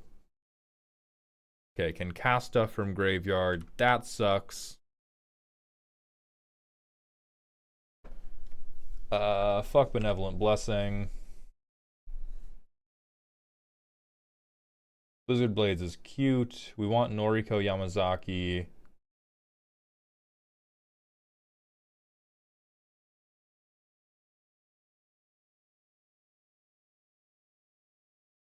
Okay, Rusona's pretty weak. But she's one of our very cool and bitching samurai. Okay, whenever attacks alone, we get it. Whenever attacks alone, we get it. Sublime Archangel's already in here. Fuck that, don't be a coward. Fuck Sunblade Samurai. What do we have in artifacts? So we have Buster Sword, God bless you. Chronicle of Victory, no. Because again, Chronicle of Victory might come back in, but Chronicle of Victory, you are admitting defeat. If you play Chronicle of Victory, you are admitting, fuck, I need to swing everything. I need to swing everything because I actually need to beat you, and we would rather not do that. Fuck Great Sword of Tyr. Fuck Helm of the Host even, which sounds crazy, but yeah, I think fuck Helm of the Host. Hearth and Home is a good sword. Mithril Coat is cute enough.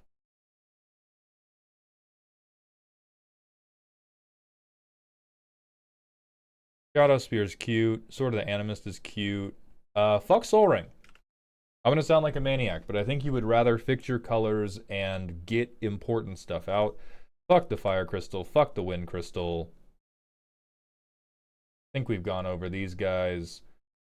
Achroma's Will. Absolutely not. Call to Glory, absolutely not.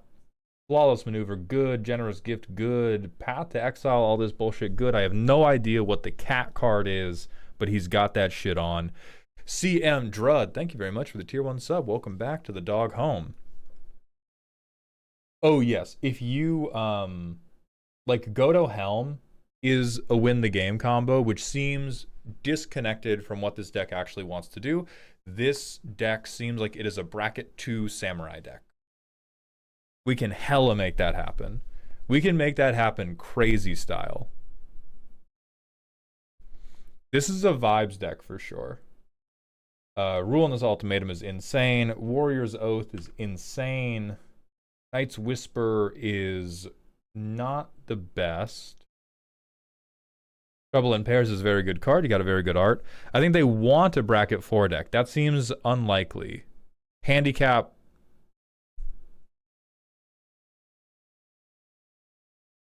Handicap, what bracket would you love for this to end up at? 2, 3, or 4? No, I don't want bracket 4. 3 is fine. That's what I'm talking about. So maybe Godo can come back in as an emergency package to try to win. Windcrag Siege. Sure.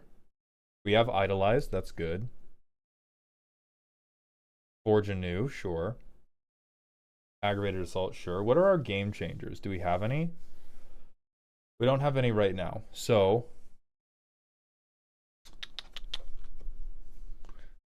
Forged in Solitude. This is a very bad...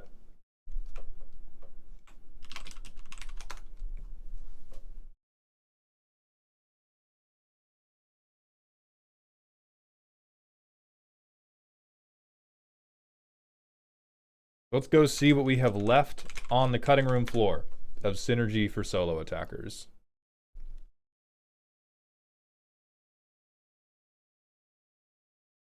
Oh!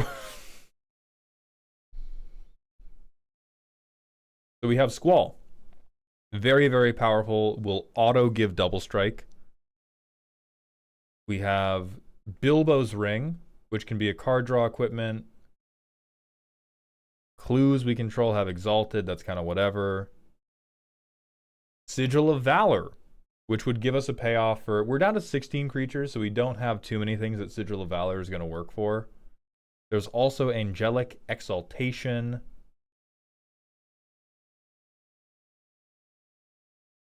This is extremely whatever.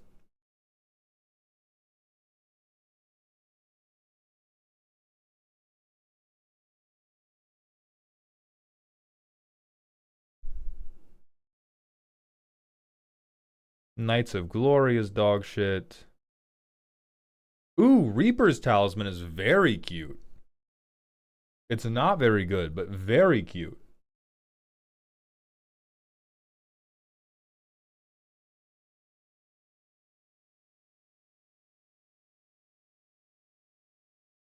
We might be able to Neferox them.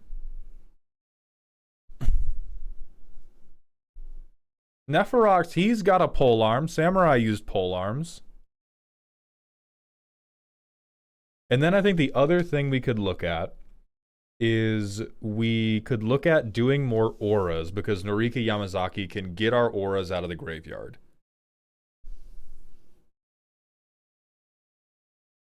Can't a guy play Mardu Exalted? We could do that. Token handicap is... In your perfect world, if the deck was working, would you rather have more triggers or more power on the thing that was swinging alone? Would you rather have like a lot of effects happen, or would you rather have them be like a 20-20?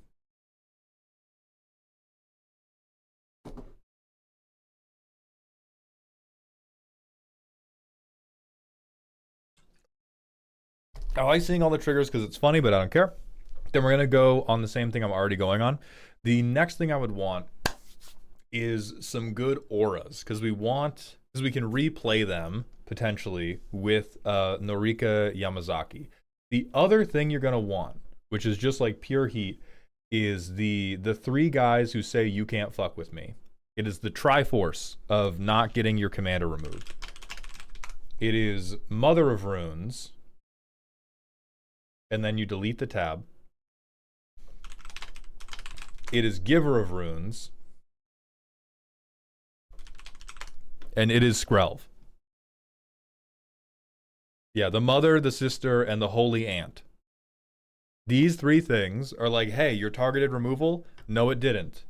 I am now unblockable.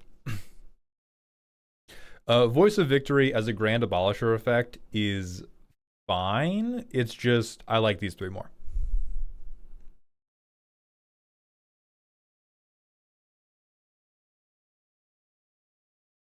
Because Voice of Victory says, okay, I pass to you, and then you fucking kill me on your turn.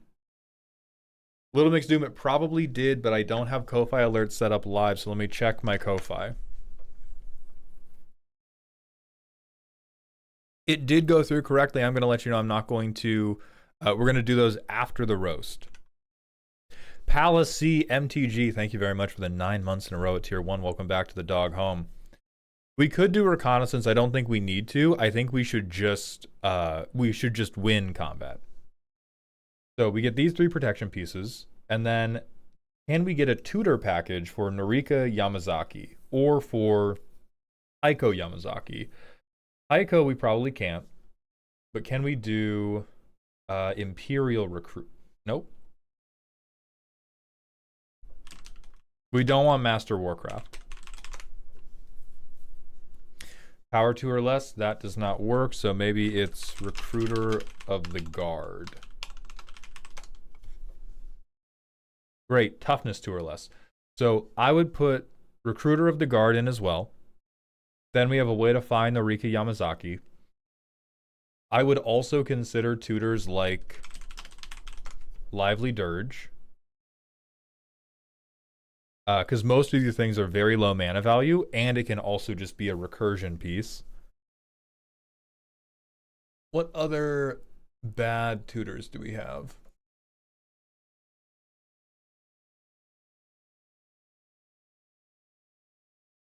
I don't really want to be recommending Diabolic Tutor, so let's look at good auras.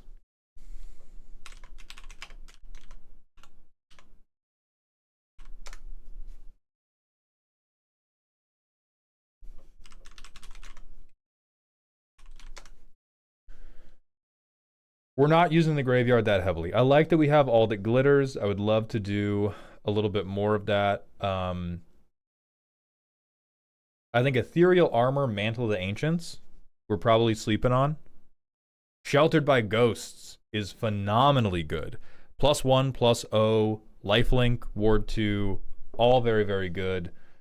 Spirit Mantle, Pro Creatures, also very, very good.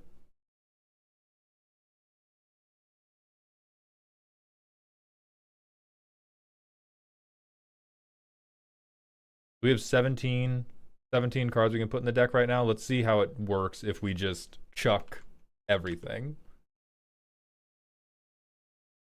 Vigil of Valor is probably not going to work. Relv, Giver, Recruiter.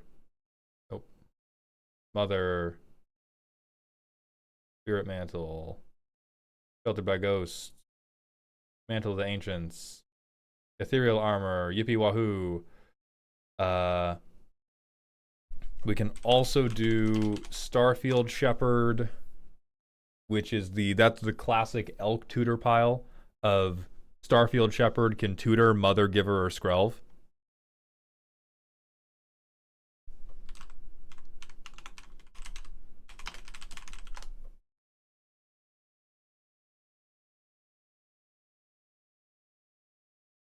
Authority is decent. Basically gives us permanent unblockable.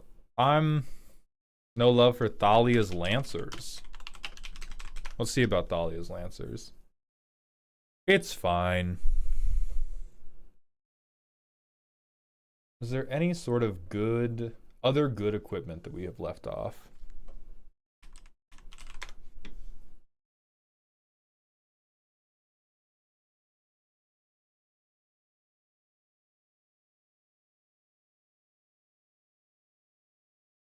I like the Inquisitor's Flail.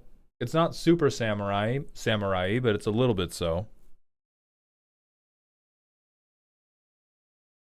We have Buster Sword. Oh, pre-war formal wear. What a phenomenal shout.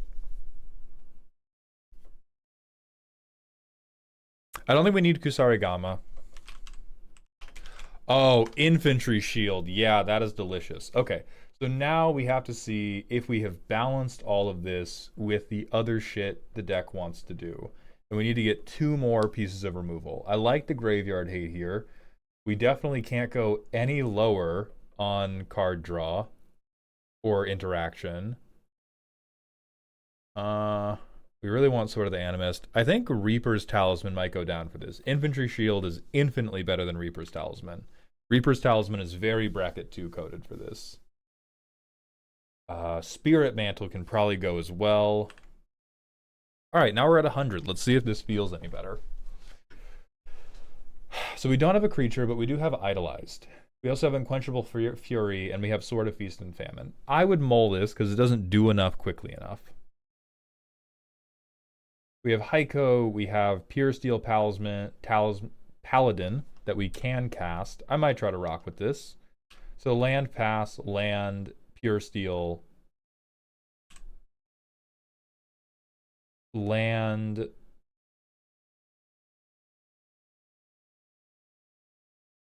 Ishin, not super scary, land Mjolnir. Fuck, it doesn't attach to Pure Steel, but we draw a card because of Pure Steel, so it attaches to Ishin. We swing him. We tap 2 creatures, put 2 stun counters out, and deal damage equal to tap creatures to an opponent. We're probably safe this combat.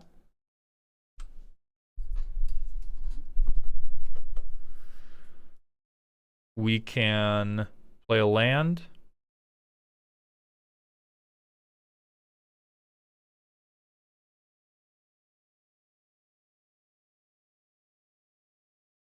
We can Authority, so now he's unblockable. Go to combat, double tap down somebody else, Knight's Whisper, draw 2. Now we have Selfless Samurai. We go land. Yeesh, we are really not working through this deck quickly enough. Okay. We can Selfless Samurai. He now has Lifelink.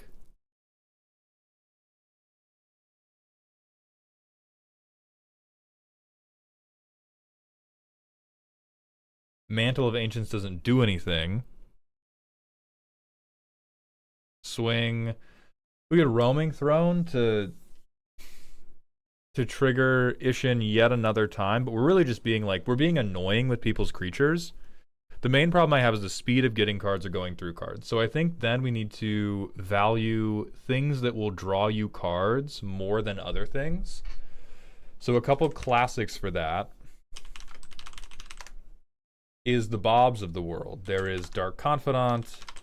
There is Keen Duelist. Both of these we can drop into the deck at a low mana value, and I'm just going to cut something that doesn't give us card advantage.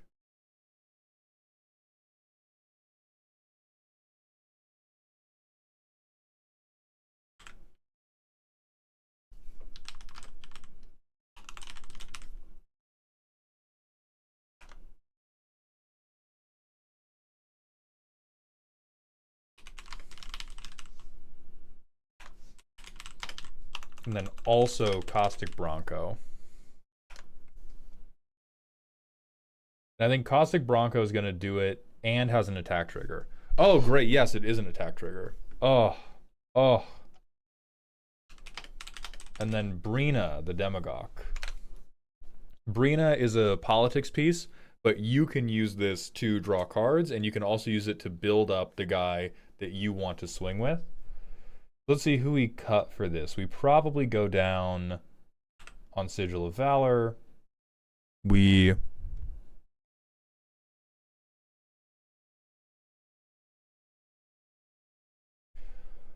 I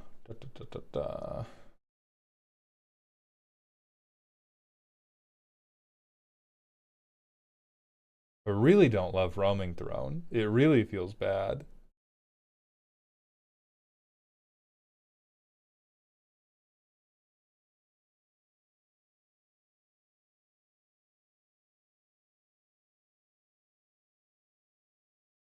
Does Brina get doubled by Ishin? She specifies when a player attacks. So if a creature attacking causes a triggered ability of a permanent you control to trigger, like Brina, it triggers an additional time.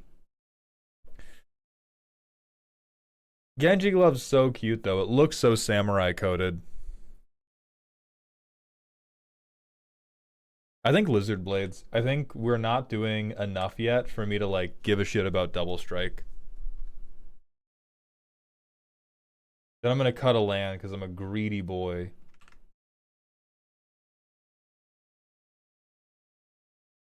Okay. We get Alessia and we get Brina. These are... Oh my god, oh, it's happening. Oh, it's happening. Holy fuck. Okay, land pass. Land. Bob. We lose 3 life. We fucking shot this in. Play Alessia. Next turn, we lose 4. Oh, we are getting very unlucky. And we draw. Alright, Ishin.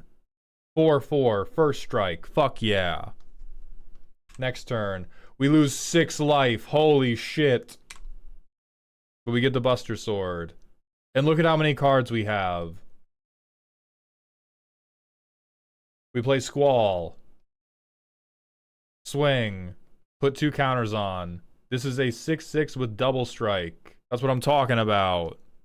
That is what I'm talking about. Upkeep. We finally don't lose any life. We get land. So I like this. I like this run out so far. Because we have Alessia, who's very good. But if you shoot Ishin, guess what? I recur Ishin with Alessia. If you shoot Alessia, I still have Squall, who can get Alessia back. You shoot Dark Confidant. You shoot Dark Confidant. Thank you. I want to be at a higher life total than this. And then we have all this fun shit in our hand we can play out where we can like, okay, I want to cheat stuff out. I get the Buster Sword. Okay, I want to protect them. I have Mithril Coat. Gilgamesh still strikes me as a little bit greedy. But is this running like what you thought of? Like what you thought? Lightning isn't... I don't love lightning, because lightning really wants you to swing with more than just lightning.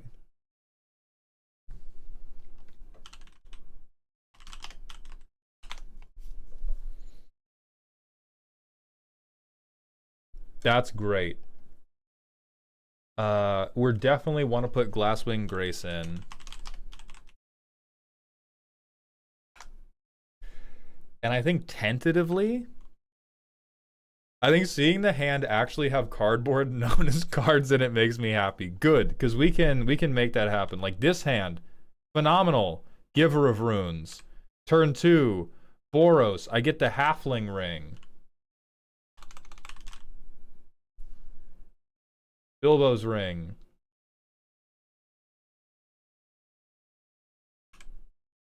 I miss my fucking land drop. Alright, I weep openly. I probably don't want a Sheltered by Ghost, but if somebody else is popping off, I Sheltered by Ghost. I miss another land drop. Okay, we concede this game. 37 is a normal amount, Tempest. Come on. We cut 1 land, and I am being punished for it. I am being punished for it. But 37's normal.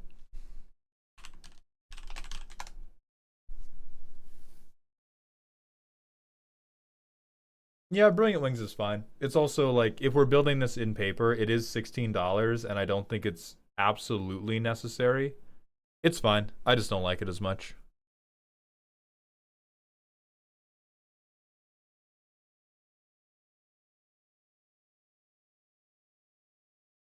We do be loving some lifelink.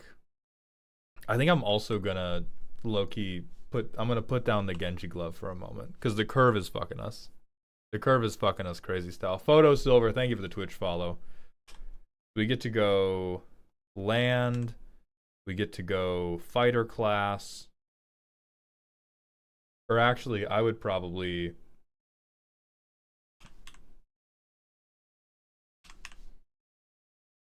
I'm going to warp Starfield Shepherd to get Mom. Turn 3, I go Mother of Runes, fighter class, get... Buster Sword, because I'm a child. Turn 4, Ishin. Turn 5, Buster Sword on Ishin, swing him. If he connects, I get to draw and then Sword of the Animist. Animist on attack, I get to tutor a bunch, and then I get to draw, get Ryu. Yeah, there's some like... Yeah, we can make it happen. You can make it happen with the small power of 8 million cards being swapped off, but there is a way to make this sort of like Mardu exalted samurai vibe work. I think the dream you're going to have to give up on the most is being able to do the Spider Noir thing regularly. It is definitely a thing that can happen. It is not a thing that can happen over and over and over. Like, it's not a thing that can happen every game if we want it to be bracket 3. And then if you're still having a lot of trouble, I would recommend cutting more of the cute synergy stuff for more card draw. I think we have added enough stuff in that you can like have cards in hand more regularly. But the sticking point for you is always going to be, how many cards have I picked up?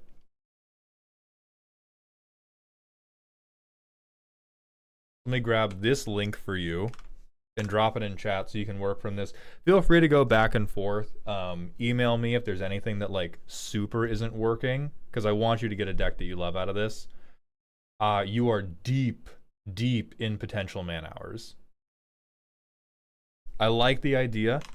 I think there was just a big old knowledge gap on Magic the Gathering cards and how to make certain Magic the Gathering archetypes work, and I hope that I have helped with that. So thank you very much. We're going to go to the manual ad break, spin the wheel, and then it's time for Whiffles. Gold for XP. Thank you for the Twitch follow. Welcome to the Doghouse. And Nightsea, thank you for the 29 months at Tier 1. Welcome back to the dog home. MTG Arena should have almost all.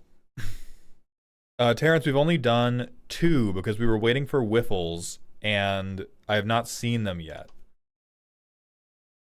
I think we are going to go ahead with Whiffles, even though they are not here. Alan, Alice, hell yeah. It's time for Little Mix Doom's Ko-Fi redeem. Little Mix Doom, thank you so much for the $10. FMK, Winged Dragon of Ra, Slifer the Sky Dragon, Obelisk the Tormentor. I can answer this faithfully because I was a Yu-Gi-Oh child. I am fucking Slifer. I am marrying Obelisk. I am killing Ra, that stupid bitch. My childhood friend Chance always played Winged Dragon of Ra, and it always fucked me, and he was always a loser for it. Obelisk the Tormentor up top.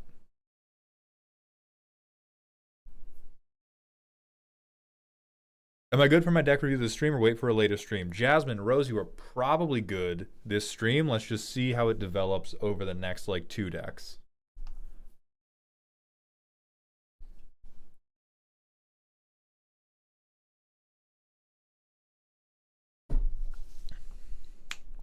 Okay, not right now for the freebie. So, Whiffles, are you here?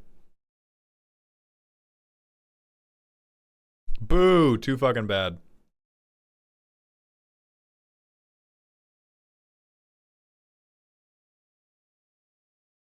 Token handicap, one day a therapist will work that out for you, but until they do, real, go ahead.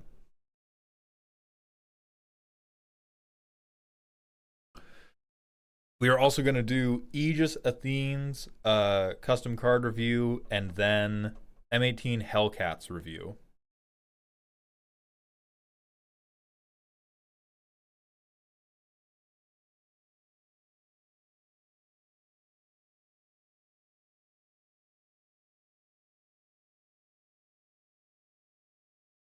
We have from Aegis Avaricious Brigands, a 4-mana 3/2 with haste. They enter with a counter on it for each mana from a treasure spent to cast it. Hell yeah, that's awesome. That's sick. And then M18 Hellcat, Rocky Iridian Engineer, Simic, bad. A 2/4. Whenever another non-token artifact enters under your control, you may pay 1. If you do, make a copy of it, but it's a 1/1 robot creature token. For 2 tap and sack an artifact, you can birthing pod the artifact. Get the fuck out of here. Absolutely not. Completely thematic. Definitely fair because it's 5 mana. Die. Okay, from Alan Alice. I play a lot of different TCGs. An observation I've noticed is And it's the best decks or ones with high synergy that can answer a lot of problems to reach win conditions. How do professionals determine the effect relationship, web, or order? I don't know the correct term here. Question mark. So what I think you're getting at is how do you determine how many answers to problems you have and how much like of your own synergy you have? And a lot of that just comes down to speed. Like you look at the thing you are trying to do. Did the vine boom die? Oh, it did die. Oh no. Oh, it's just not working. Okay, I'll have to fix that after stream. Garrett will edit them in post. Anyway, most of it is look at how quickly other decks are winning in your trading card game. Does the way you want to win sooner than that or later than that? If you win sooner than that, you should have more proactive synergy and less removal. If your dream is to win later than that, you need more removal. That's what control does. They want to win through like, or I guess old control decks wanted to win through like ulting a planeswalker. That takes a very long time. So they have to have a ton of answers for problems because the game has to last a long time. In Magic, mono red, they want to kill you very, very quickly. So they have less removal or less cards they want to use as removal, and it's almost all just bodies to put in the wood chipper.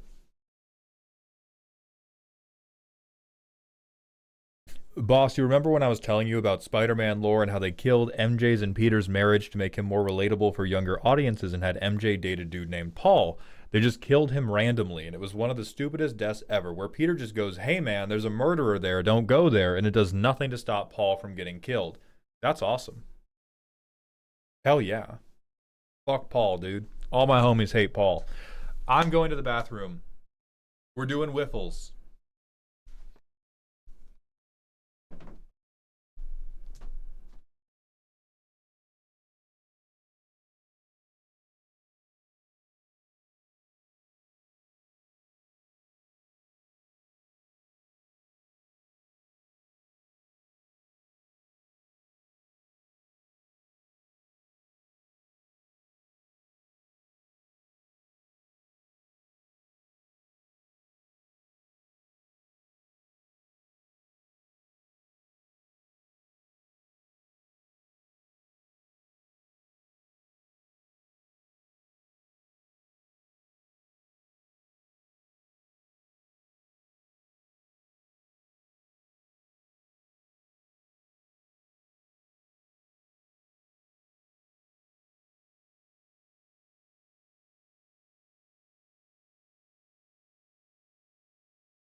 Tell it on YouTube. This stupid rock is the best.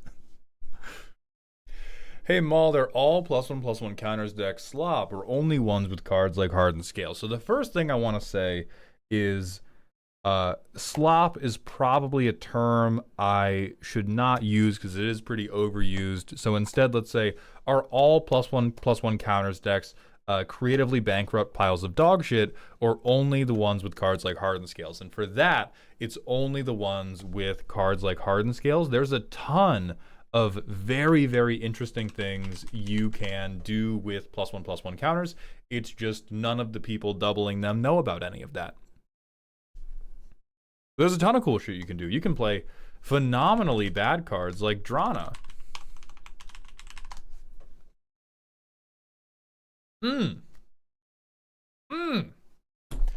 If I ever saw a +1/+1 counter deck that was trying to leverage counters with the fucking Pit-Boy 3000,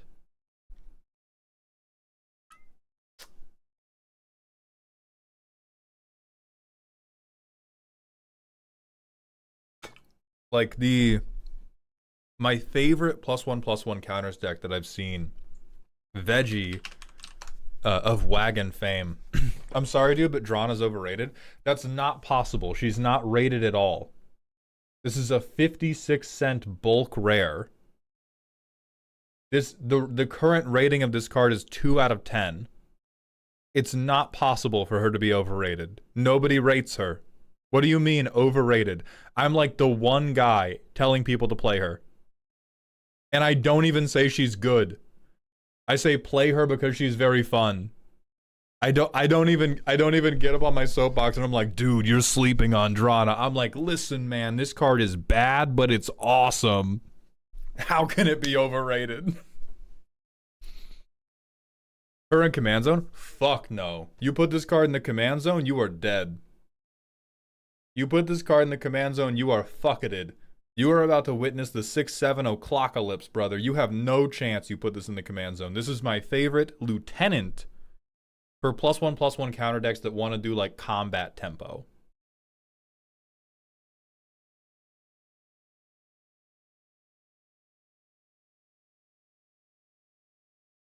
What are some interesting but strong ways to play with +1/+1 counters in mono green without going scales? In mono green, you're fucked. In mono green, in most mono colors, you cannot really achieve interesting if you are doing something the color is good at. Interesting normally comes from adding more colors into the mix to give yourself more flexibility in your creativity, or it comes from doing something your color is bad at, which is why Danny Pink is interesting. Because you're doing +1/+1 counters in mono blue, which mono blue is not very good at.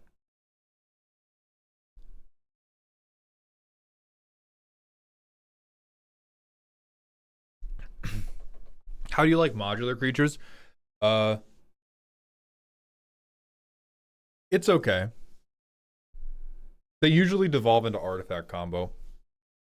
Wait, hold up. I thought you were recommending her because she was super strong. I put her in all my decks. Oh no. I almost hit Divine Boom, but it doesn't work. So here's the thing. Lord Xavier. I think she is much stronger than people give her credit for in the right deck. She should not go in every black deck.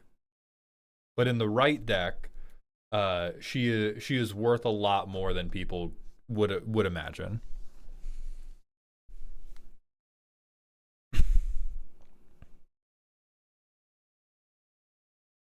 Okay, we got to do the manual ad break, and then it is time for Whiffles.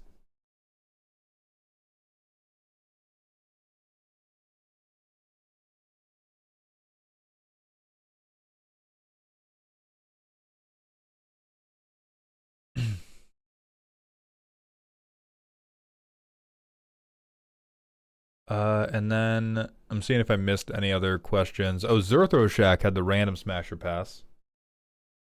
Smash. I'd break its world.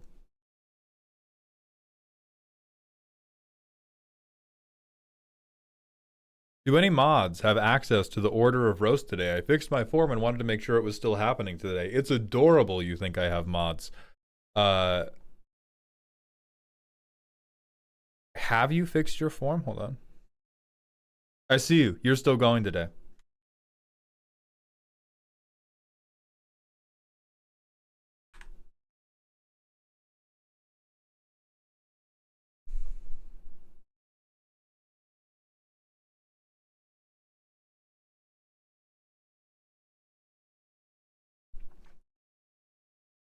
Hello, Arena. Welcome to the stream.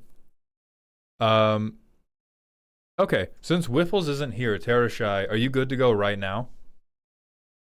We can just do you up. We can do you up this minute.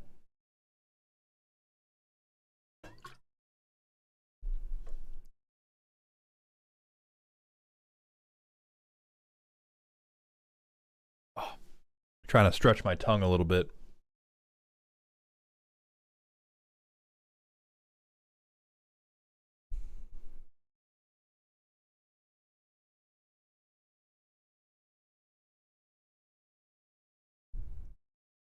Need help? Absolutely not. Get the fuck away from me. Stay back. All right, Token Handicap. Have a great day. Thank you for being here. Terashi, you're just going now. Doesn't matter what you said. This is spooky. I wish to make everyone mill and play silly artifacts and eventually cast my beloved Scrap Mastery. Oh, Jesus. Harval, thank you for the tier 1 sub for the 12th month in a row. Welcome back to the dog home. Imskier's Lair. So blue with no mill. I'm not reading any of that. Does this deck work? Fuck, I'm gonna have to demonic tutor for a deck I know nothing about. I got it. Okay, it's Imskier, so we're probably playing dog shit. You probably have Cranial Ram in here. Tap land pass. Dog. Divine Boom doesn't work. What the fuck are you talking about, Basilisk Collar? Alright, I have Demonic Tutor. What do we got in here? Cranial. I knew it! I fucking knew it. You fucking child. Oh, I want to make everybody mill. Of course you do. Of course you do. I'm sure you love milling. You love milling so much. You love milling and silly artifacts. What a lineup.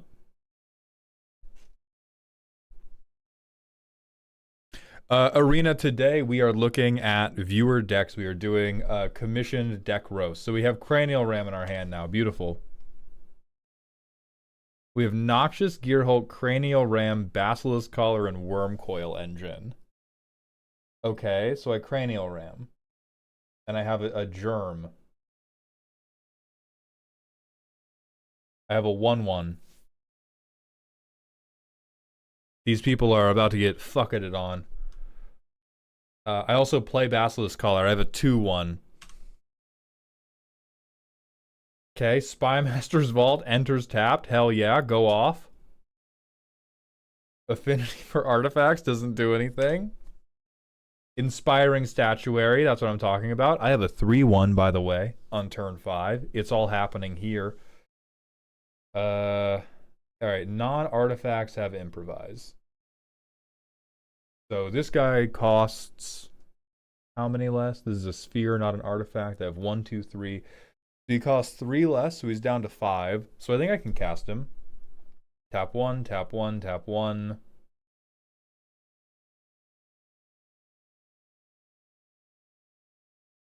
Imskier. Draw X. Lose X. Half rounded down. I draw 1 life. Sorry, I draw 1. And I gain 1 life. I play Rakdos Signet. I play the Mere Retriever. This is an artifact spell, so I can't improvise it. Did you read Inspiring Statuary? Or did we actually pull the 1 of 500 serialized, and did we just go with it? We have 1, 2, 3, 4, 5. We have a 5/1, ladies and germs. Since when does Affinity convoke? Since Inspiring Statuary? Oh, if you're talking about the pips, if in playtest, I do not pay very close attention to fixing the mana. Like, if you take 45 minutes to make your land base, guess what? You're gonna have the fucking pips. It doesn't matter. Unless you show me like the worst land base, a land base that is so bad that we have to stop and talk about it, you have the pips. Urza's Saga, fuck yeah.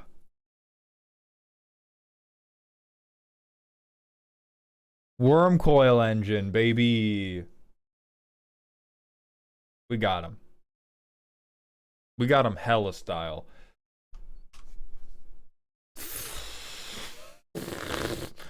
Noxious Gear Hulk, baby. I got a 7-1. Is anybody afraid yet? You should be. Demonic Junker. If you fucking show me one more artifact spell top deck in the goddamn inspiring statuary deck, nobody worry about the mill. The mill is a delusion. Okay, the mill is like, I don't know what the fuck is happening with the mill, but it's happening a few towns over. It's not happening in this room. I demonically junk you.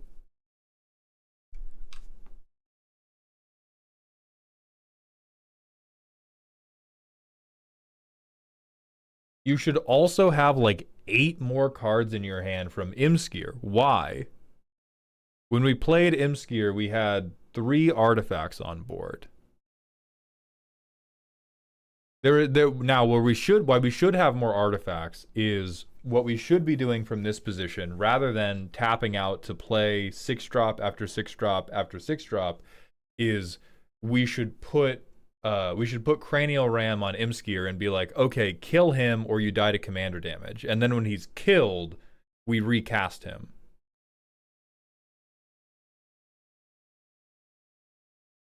Yeah, it was just Ram Collar Statuary.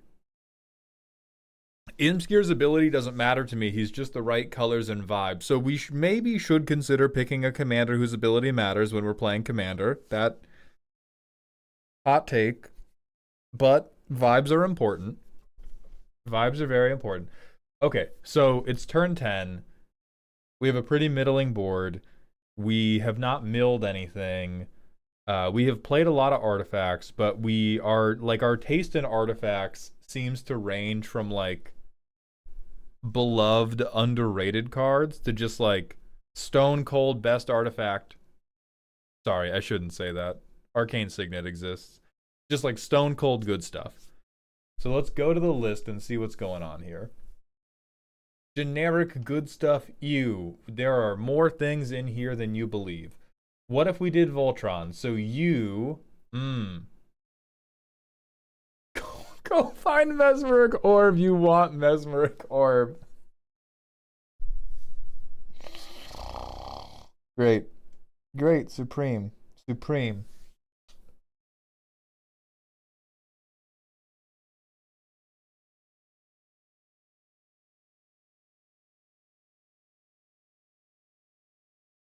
Okay, so this is that type of deck that makes me compelled to tell you about getting in touch with a psychiatrist who can potentially diagnose ADHD. The number of things you have, your tags in a deck are your priorities. The number of things you have in those tags are how focused you are on achieving your priority. About 10 cards is the number of cards you need to have in any one priority to see it every single game. To see one copy of it every single game.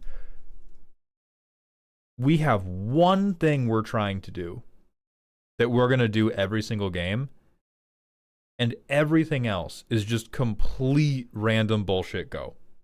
So if we ever want this to work, we want to be on, like, 3 tags that have 20 cards in them. So if we want to mill ourselves, I think you have really missed out by not being in blue. It is, and not being in green. Both blue and green are really good at milling themselves. It would be worth looking into commanders that have blue, red, green, or blue, black, red, or green, black, red, and seeing if there's anything that fits the vibe. The statuary works with very little. Tara Shai described it as getting unlucky, and I'm going to describe it as getting normal lucky.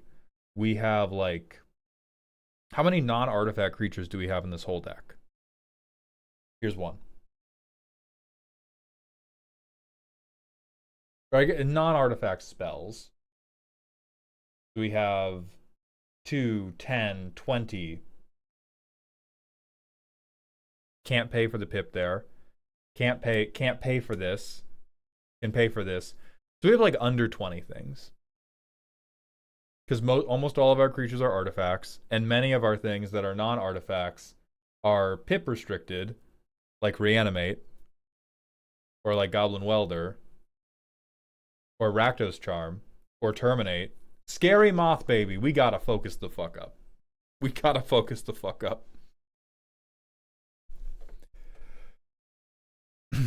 So silly milling, you need like 15 of these.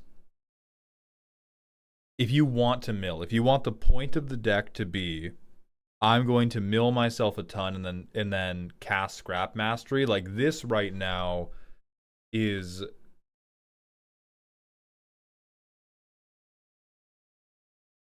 just like a teenager's incredibly messy room. Yeah, there's an Adderall prescription inbound like an ICBM.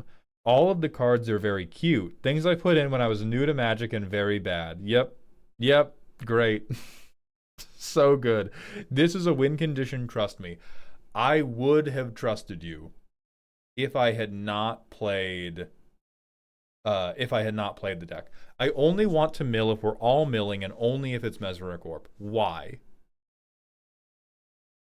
Like for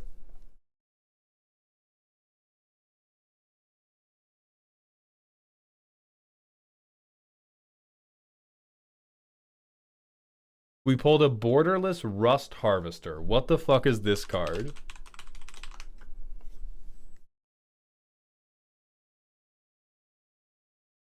Holy fucking shit, man. Holy shit. Okay. Okay. That can work. Hold on. I'm calculating. So we want artifacts in our graveyard. That does not necessitate that we have to be milling. We can fix that. This card is stone cold awful, but it is a rare. It is a rare. No. Mesmeric Orb is not the fetish. The Rust Harvester is the fetish. So here's how we're gonna do it. Here's how we're gonna save you. Do we even... Hold on. Okay. Gamble is your favorite card? What's your favorite anime? Google. What? No, what's your favorite anime? Crunchyroll. Fucking... Okay. Okay. So what we need to do to make Rust Harvester work, we need as many tutors as possible. So the tutors you have left out. Also, I'm going to suggest tutors that would work to make this not bracket 3, because there's no fucking way this competes at bracket 3. This is a bracket 2 idea that right now almost plays bracket 1. So there's Lively Dirge. There is Lively Dirge. There is fucking Diabolic Tutor. There is Insatiable Avarice. There is Reckless Handling. There is Grim Tutor as well, yes. There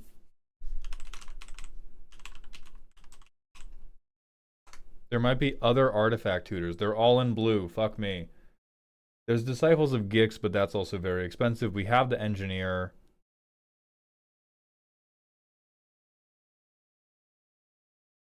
There is Inventor's Fair.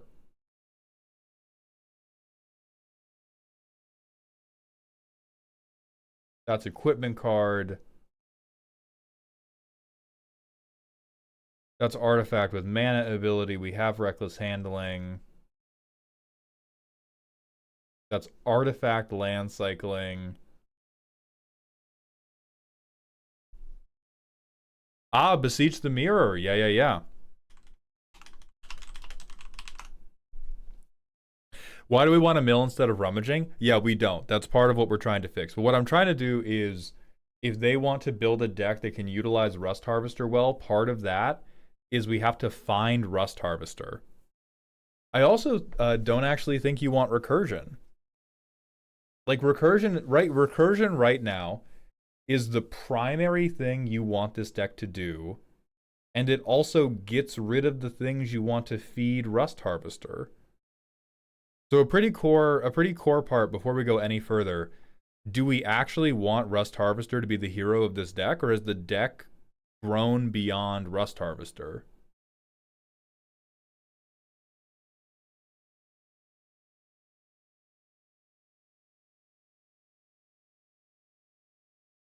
Alec, man, I don't know. I don't think the commander needs to be Rakdos, but it seems like the theme of this deck is I eat rocks.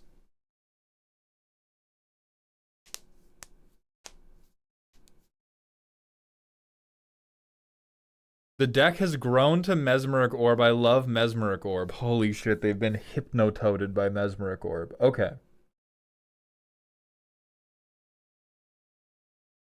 So if we want a Mesmeric Orb deck, I also hate blue. Holy fuck, dude.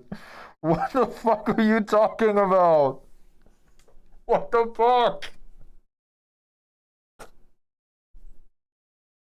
This is just a fucking hyperfixation. This isn't a deck. Okay. If we hate blue, we want to find an artifact. And green and white, I like Rakdos. Okay, the assignment. We are a chicken nugget kid. We need to find Mesmeric Orb. If we need to find Mesmeric Orb, all of the tutors I have shown you will work because they can either get Rust Harvester or they can get Goblin Engineer, who can get Mesmeric Orb into your graveyard and then get it out. Most of what you need to do is you need to cut all the stuff that isn't helping you do that. Like, if the only thing that's going to bring you joy in this deck is Mesmeric Orb into a big scrap mastery, we either have to do stuff that's going to get us Mesmeric Orb, or we have to do stuff that is going to mill us, like fill our graveyard to do scrap mastery. Nobuyuki VT, thank you for the Twitch follow. Welcome to the doghouse. How do we win with Mesmeric Orb and Rust Harvester? If we reanimate enough big boys, we probably can.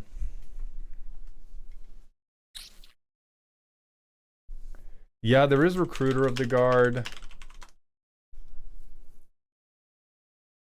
Wrong one. Imperial Recruiter. Yeah, the other problem we're going to have is if we want to mill, like, milling doesn't really work well because we don't have any way to get back the things we mill. Or we have very, very few.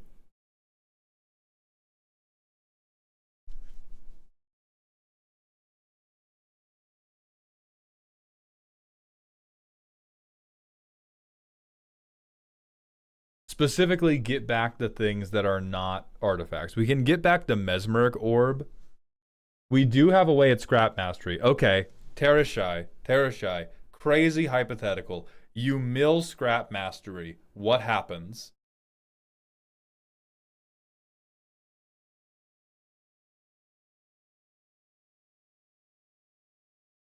I only want my deck to work if I'm lucky. Gambling is fun. Holy shit.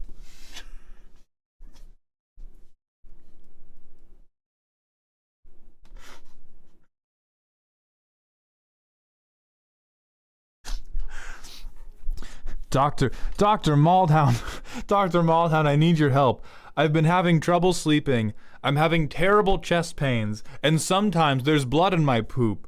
Well, what's been going on in your life? What's your diet? What's your diet, child? And you go, I only eat chicken nuggets that I'm able to steal from seagulls on the pier. What? Why don't you eat anything else? Have you ever had a salad? I hate lettuce! I hate lettuce, and I hate having any sense of agency in my own life. Fuck you! I'm defeated. I'm fucking defeated.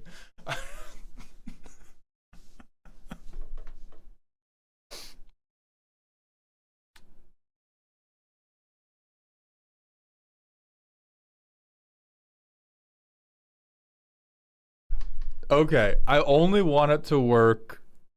I only want it to work if I'm lucky. What about this? Why don't we have these? Fills your graveyard. Gets you new cards. Oh, wait. No, you fucking don't. Hold on, liar. Hold on, liar. I only want my deck to work if I'm lucky, or I draw any of the 4 cards that deterministically make my deck work. Can we get some fucking standard? Hold on. No.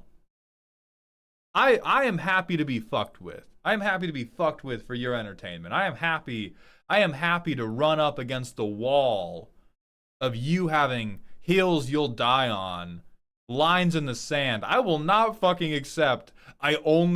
No good stuff. Please, sir. No improvements. I only want my deck to function if I'm lucky. I'm gonna Vampiric Tutor turn 1. I am putting you in the zoo enclosure.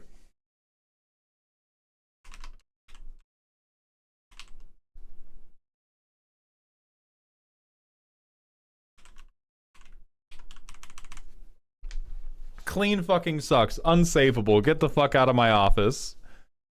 We're gonna spin the wheel. And the Whiffles, are you here? Is a reasonable person in the fucking stream to get their deck looked at next? There's a million ways to fix this. You want none of them because they're not stealing chicken nuggets back from seagulls. Helios, thank you for the Smasher Pass.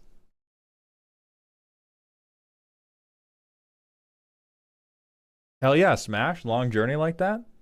Long journey like that? We're getting down. We're getting busy. You know how sticky it gets. Okay, 50-50. Jasmine Rose, we should have time for your deck overall, yes.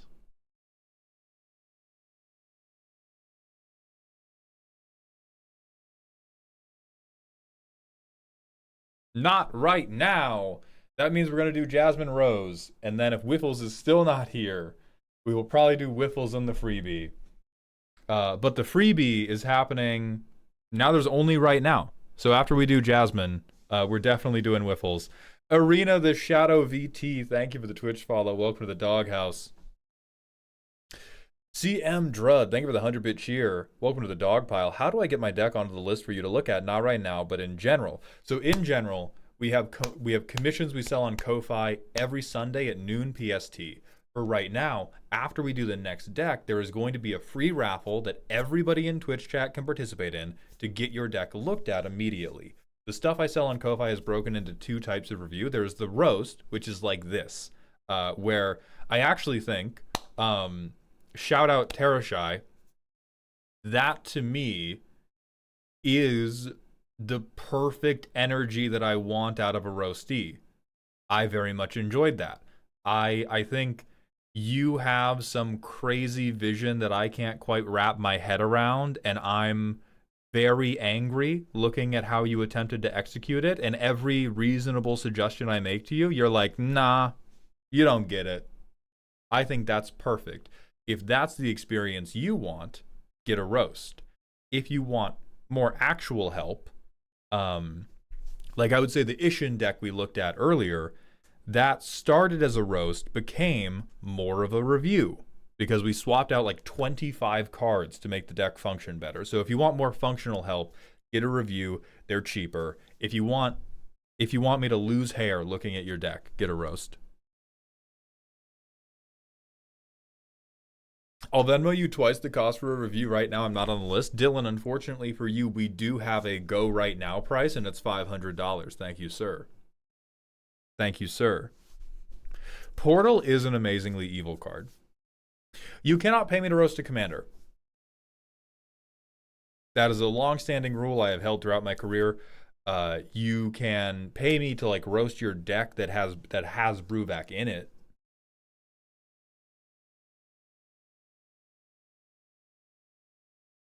Flying Penguin, thank you for the Twitch follow. Welcome to the doghouse. Brewback deck, I mean. Yeah, you got that. You got that for sure. Okay, let's find...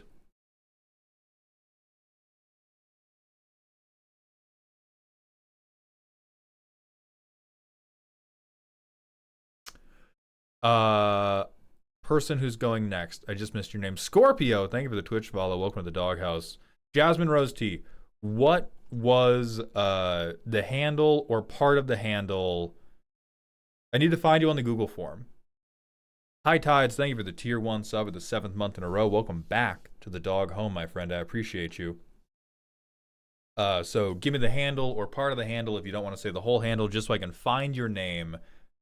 Alara Jund.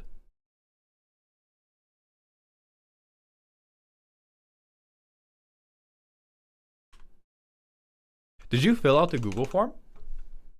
If you did not, just hit me with a link. What's your personal favorite card of MTG, Mauled?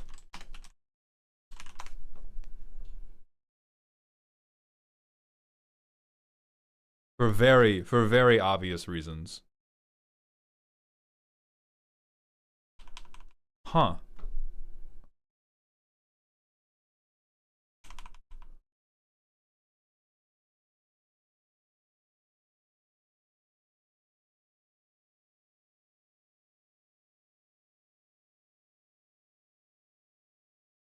Alara Jund. I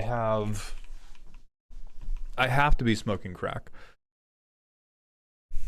So I have Sir Bubbles, Silver Super, Future Man X, Babadook Whiffles, Hella L, Black Fox, Trigonometry, Secant, Gorbash, Cakey Eater, Jay again, They Were Nervous, Terrashy, Kaiser, Shaper, Stiggy, Lost Alternative, Marta the Goat, Caramon, Antic, Starry Eyes, Dragon Cat, Baron Von Boot, Felzaku, Donnie Spaghetti, Bonsai Buddy, Million Ants, Dr. Appalling, Stiggy, Huffdud, Muppet Man, Jarthur, Frozen Antifreeze, Jack, Fancy Ketchup, Contained Animosity, Necro, Wendy's Baconator, Ginnies.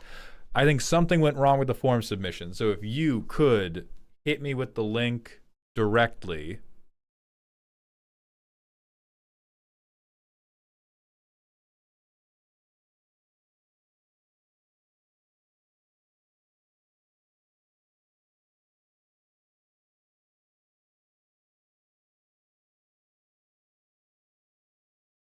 I see it in the additional details. So I think you filled out, I found it. I think you filled out the details on Ko-Fi, but not on the Google form that was in the post-purchase thing. Photo Silver, thank you for the Prime sub. Welcome to the dog home. I appreciate that generosity. Malltown, who's your favorite commander to play against? Probably Choco, because it means I'm playing against Z, who I love very much, and I can gaslight people into killing them. All right, we are looking at a Jund Alara precon. You're so good, Jasmine Rose T. All across the shard of Jund, from the bubbling tar pits within toxic jungles and along the Junding volcanic cliffs, there gathers a small hunting party. Their goal, a meal, the risk, their lives. Okay. I'm feeling that. Oh, this fucking sucks, huh? Oh, hell yeah. Oh, yeah. Oh, this fucking sucks, baby. Yeah! Jesus! I play a mountain. I play a Naya Penamara. Oh, it doesn't fix for black. Oh, wow. Okay, well, I get a forest. Turn 3. Alrighty. Alrighty. I hit somebody for 3, man.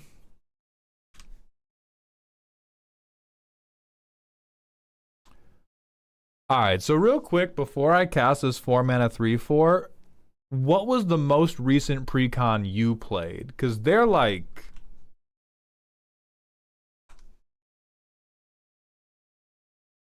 It's getting a little bit active now. Have you seen the turtles? Him all the nonsense we got? We got a Jund precon. It's looking a little bit like a subcon. Okay, so we get 4. Oh shit, no.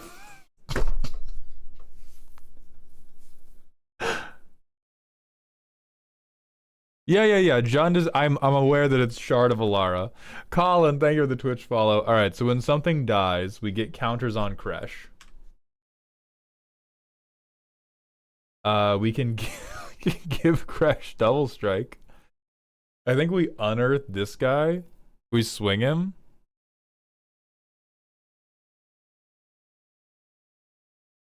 He's gonna die, so we get a 6/6. I shard converge all over them. I get a swamp and a mountain. It's so done for them. It's so done for them. All into hand, by the way. Can't be ramping. Can't be ramp. I draw another mountain. Fiery fall. I shoot something. We'll say somebody had a 5/5 because I will be very sad for you otherwise. We tapped fucking everything for that. Turn 8.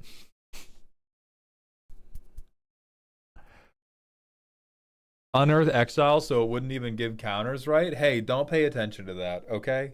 Do you have any sympathy in your heart? We're not talking about that right now. We're talking about this deck working. I double strike my we can sack all our lands to raise runner. That's true. That's a fuck, dude. You got me. Holy shit. Why didn't I think of that? What?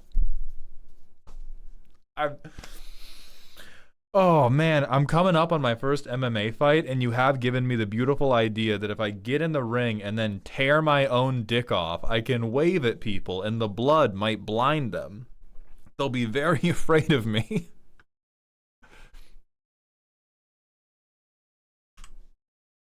Hell yeah, Predator Dragon. We sacrifice this guy. I have a 6/6. I have a flying haste 6/6. Fuck yeah, Archdemon of Unks. I'm unking them. I go to my upkeep. I have to fucking sacrifice my Predator Dragon. Oh, thank God. Salvation is here. I Soul's Majesty. What do I get? I have Lord of Extinction, Violent Outburst, Firewild Boulder Post, a 3-mana 3/3, goddamn Armillary Sphere, Skull Mulcher. I concede. I draw 11 cards. A single tear rolls down my cheek, and I leave the fucking LGS. Little McDoom, thank you for the 100-bit cheer. You can rip off your own arm to use as a bat like the Dark Souls 2 giant.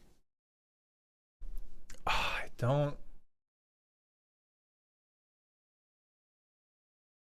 I'm a little bit torn on how to feel about this deck because this, on the one hand, feels like a very good bracket 1 deck.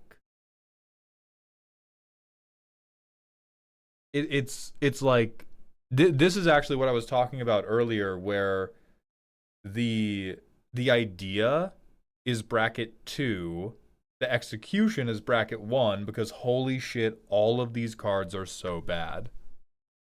Oh my god, all of these cards are so amazingly bad. Chomp, Bite, Slash. You go off. Hell yeah, Chomp, Bite, Slash. What's this curve? So sick. So nasty. So fucking nasty.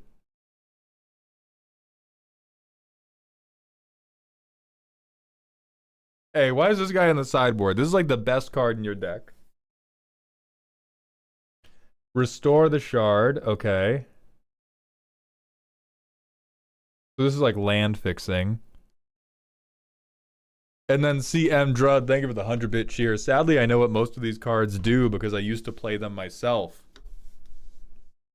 I'll pour some out for you later, King. Not from the block? Oh my god. Oh my god. I should have known when I saw a good card that it would be disqualified on a technicality.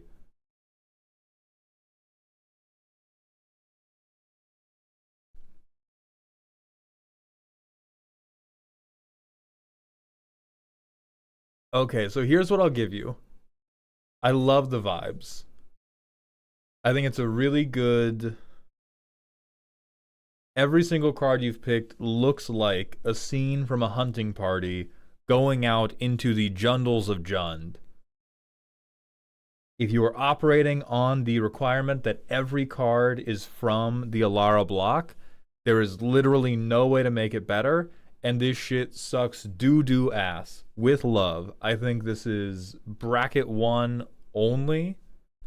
I cannot imagine there is a way to make this bracket 2, because it is just so woefully. Because again, you're playing with, when did this come out? Like 2007? Is really old, right?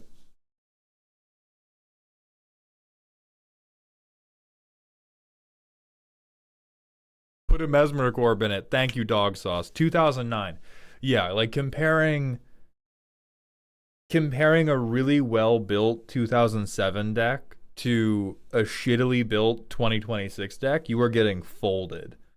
You are getting folded every time if we don't move it. But this is very, very faithful. You have done a very good job of capturing the nostalgia, I think, associated with this time period of Magic.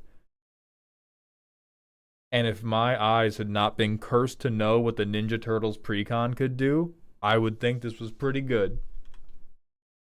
Never mind. 6 mana, fucking 6 mana, do nothing off the top. My fault. What the fuck is this curve? Holy. Is it really that big of a difference? Damn. Yes. Yes. Go buy. I made a cycle of these for my friends. That's awesome. I do feel like the curve on this one is really painful.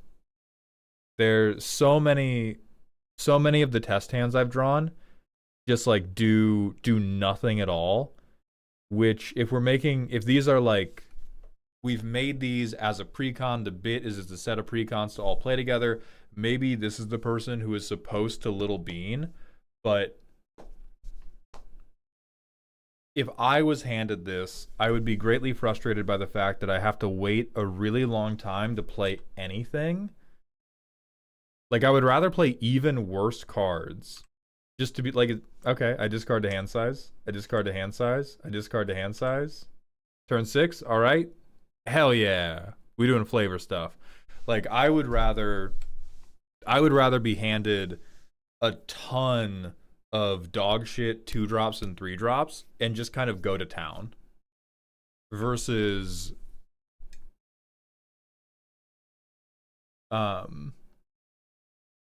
doing what we're currently doing, which is like land drop for a year.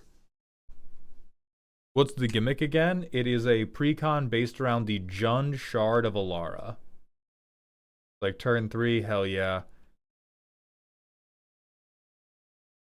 We get to cascade. Fuck yeah. We cascade into mana fixing. Fuck yeah. I hang out. Yeah, because then I would be a lot more with it. I think that's my only true gripe. Vibes 10 out of 10. Vibes 10 out of 10. The actual playing of it, rough.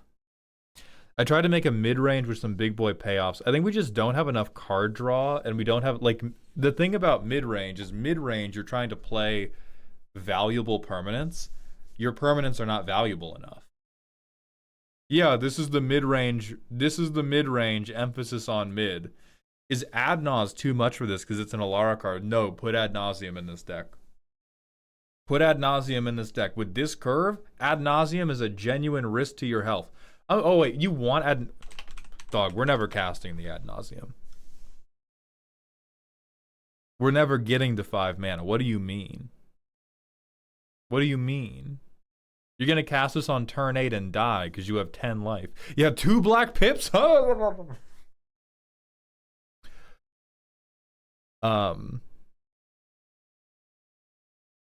So my recommendation for overall vibe is Quiche should be the main threat. The play pattern should be I am playing like 2 to 4 mana guys, and then Kresh is going to come down, and I'm going to swing them all recklessly, and if you kill them, Kresh gets big, and then Kresh kills you.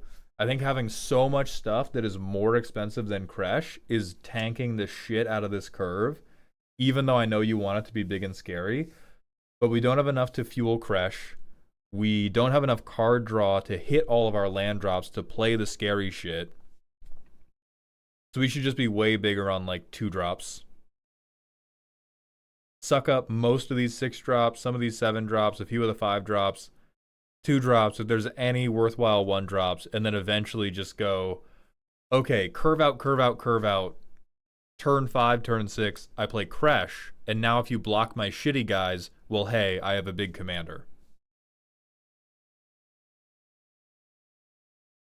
And then I think we have really good vibes, and we have something that is approaching playable.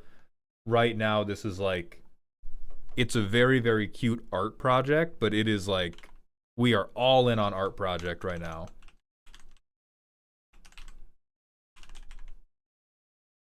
These are the 2008 rares. The commons are worse. So what are the sets we're working with? I just wanna take a peek.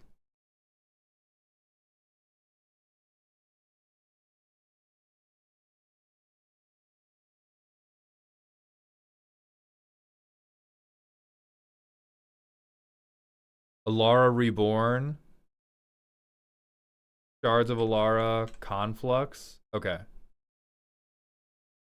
So mana value greater than or equal to 2, less than or equal to 4. And let's just see what creatures we can get. Colin, thank you for the Prime sub. Welcome to the dog home. I appreciate those Jeffrey dollars. So we have that guy.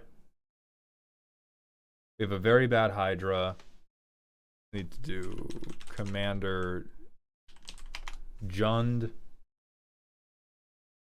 Holy fuck, that's bad. We have a Blood Cultist.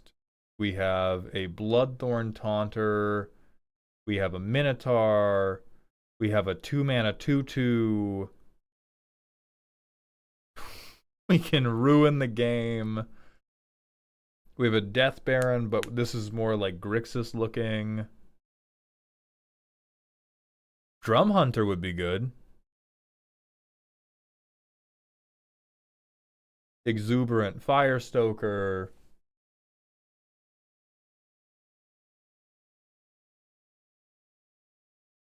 Goblin Death Raiders. A 3/1 for Kresh.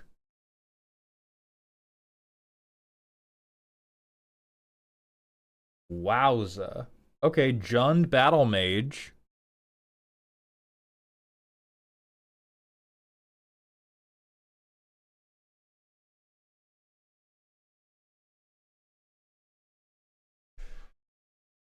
Yeah, I would be, it's still going to be awful, but I would be playing all of these dog shit cards and then just have Kresh be most of my top end. Hey, I just built my Verse Commander deck. Could you look at it for me? Perhaps, because we're going to go to the manual ad break, and then we're going to go to today's free raffle. So see you all in 90 seconds. Hey, look, it's right now. Jasmine, thank you for submitting. Best of luck with the project. Again, 10 out of 10 on the vibes. So the way the free raffle is going to work is we're going to open up a game called Marbles on Stream. Warren Gideon, thank you very much for the tier 1 sub. Welcome to the dog home, my friend. To enter this raffle, you have to type on Twitch chat. Very sorry about it. I will be getting a hookup to do it outside of Twitch chat in the future, but for now, it's on Twitch chat. We're going to Castle Siege. Everybody start typing !play. You're going to have more time that is in the ad break to enter. It's time for balls. I'm going to go use the bathroom. Then we're going to start the countdown. Null Zone, thank you for the 2 months with Prime. Welcome back to the dog home. If Mauled wins again, I'm going to gift 10 more subs. Hey, I will disqualify everybody else. Would Archetype be an okay link?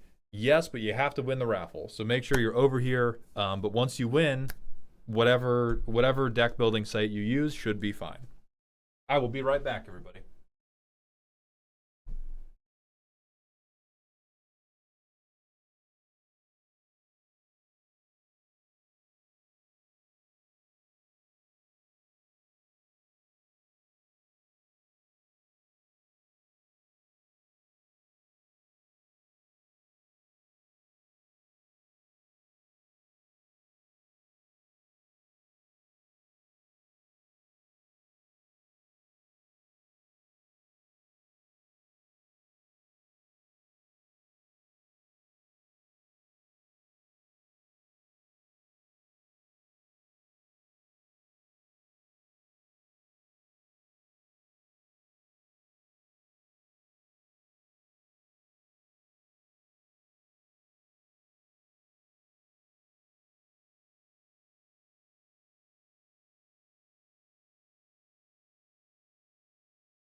Chat, what's your favorite planeswalker? Banned. Nobody should have one. Your favorite planeswalker should be the pile of dust that Nicol Bolas reduces you into. Get it right. Acarol, thank you very much for the Prime sub. Welcome to the dog home, my friend. Lotus Queen, thank you for the Prime sub as well. I appreciate those Bezos bucks. Tezzeret is the right answer. Tezzeret is maybe the wrongest answer ever. Be normal.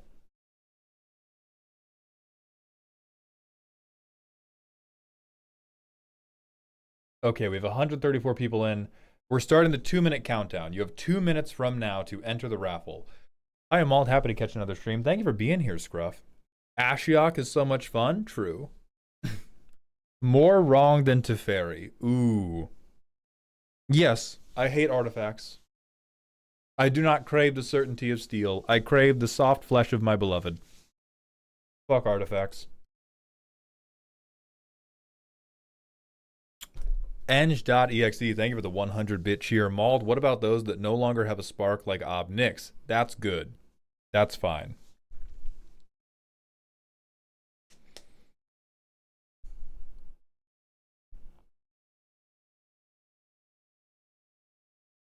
I've been binge watching Point and Laugh. Glad to catch the stream. Thank you so much. I'm glad you have been enjoying. More wrong even than Karn. Alec, man, we gotta stop having the suffering Olympics. We can't. Like, you can't just. We can't war crime Olympic. We cannot war crime Olympics the different dictators. We have to just accept they're all bad. You can't hit me with the, like, oh, well, how do you feel about murder? Ah, hate murder. Murder's terrible.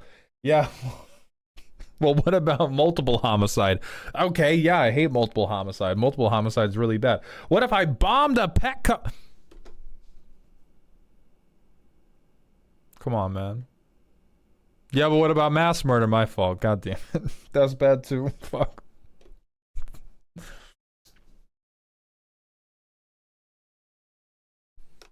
If I win again, I'm taking those 10 gifted subs and I'm taking a nap. Wiffles, are you here? I think we're going to delay Wiffles. I'm going to delay Wiffles and I'm going to email them because I think most people like being here for their roast. All right, 5, 4, 145 entrants. Now, most of you are going to die instantly.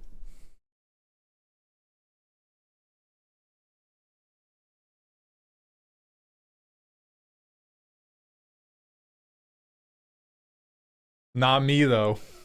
Hey, Swag Badger, I hope. I'm praying for you. That's a lot of dead bodies. Oh, wait, nobody actually died.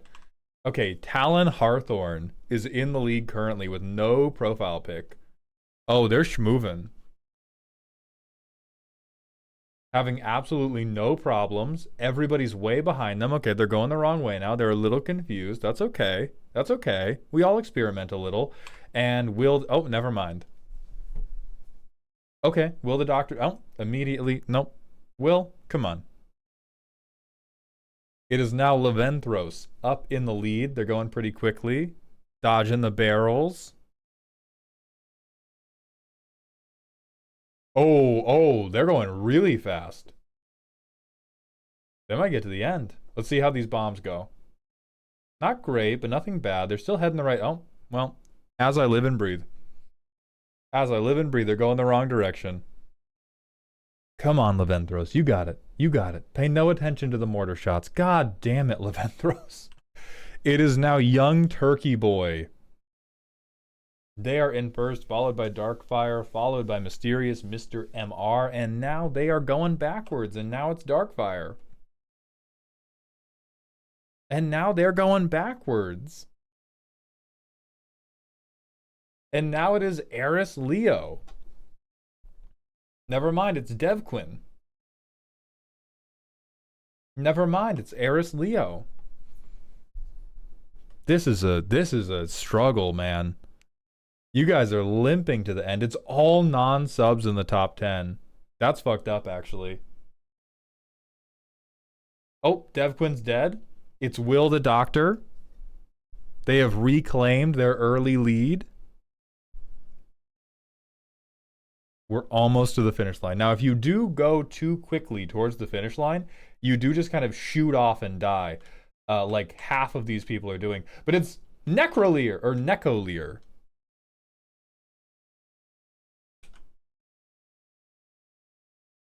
What the fuck?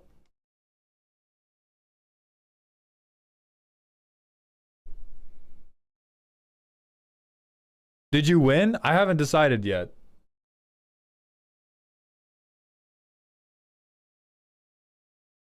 What's going on? My bad, OG. Yes, you did win. Hit me with your deck. PS2 ass boy.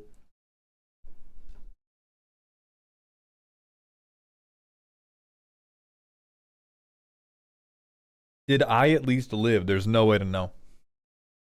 There's no way to know. Necolier, give me that deck link.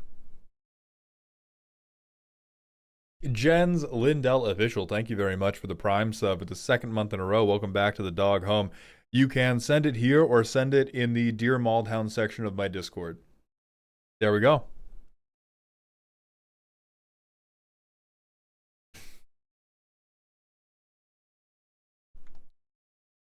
Oh god, the blood avatar busts all over you. Holy fuck, Terrashy! Thank you so much for gifting 20 community subs. That is incredibly generous. Thank you. Welcome to Dog Heaven. As an apology for Imskier, listen, you never have to apologize for being irredeemably, unrepentantly, anguishingly, that's not a word, stupid. Because we're both like that, as evidenced by my attempt to use the word anguishingly in a sentence. But thank you so much, Terrashy. I appreciate you giving me what is going to be some of the best content, I think, for the YouTube cut down. And I hope you enjoyed. I know I did. Okay, the blood avatar busts all over you. Does he?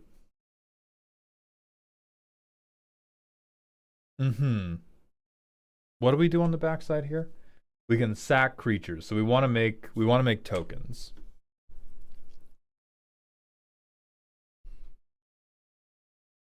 I play a surveil. You have oh Jesus. Oh man.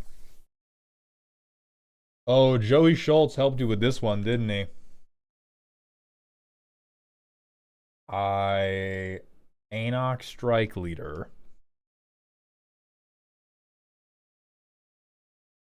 Grandma time.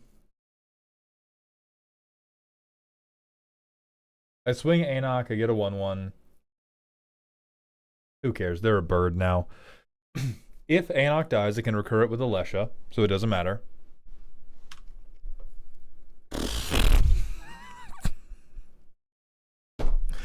So this is bracket 3, got it. We have the OG plateau. Collective Inferno, I name Avatar. 3/3 with first strike. Yeah, I name Avatar. Another 1/1.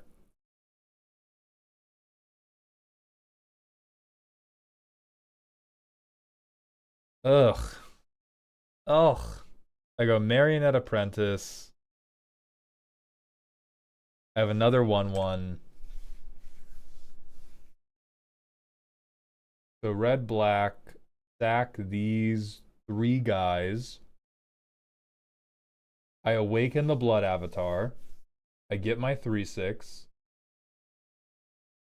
I bring back Marionette Apprentice. Yeah, I think Anok Strike Leader is here just for the tokens. I think we are very our token generation is not very good. But it is a good protection tool. That's a good point. Windswept Heath. Sure, it gets a plains. So this is 10 now. God. We can Selfless Spirit. This deals 6 to each opponent.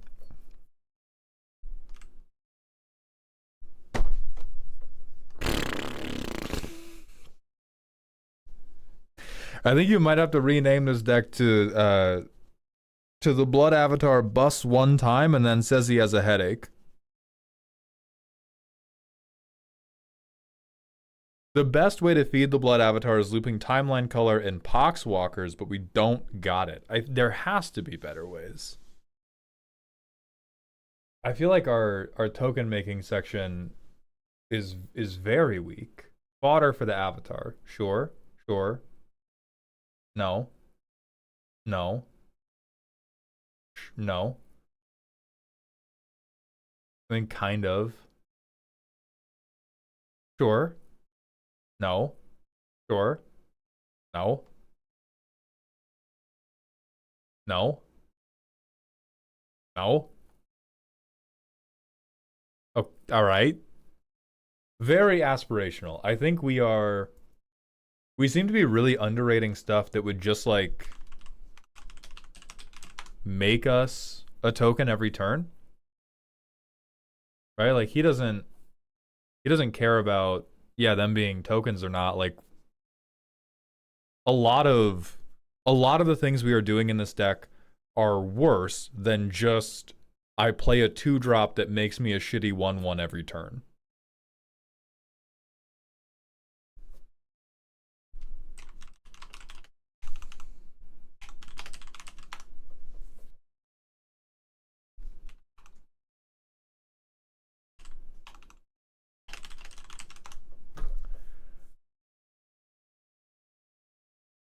Oh yeah, this card is dog shit, but it's glorious dog shit. You stick this by the 3rd turn, you're casting Assemble the Blood Avatar every fucking turn.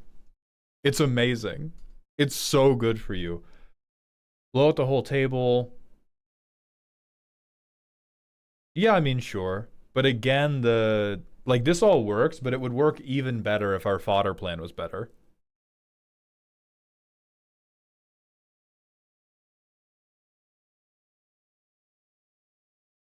How is 2 mana for 3 2-drops over 3 turns better than 3 to 4 mana for 3 tokens immediately? It is better in the world where we want to cast Awaken the Blood Avatar more than 1 time.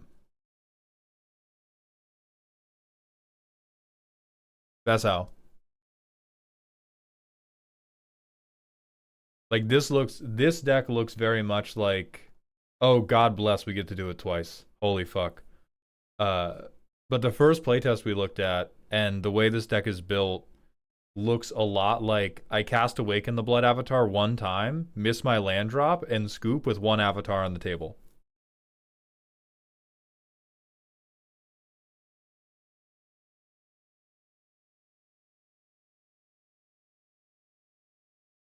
Because like Poxwalkers is pretty clever.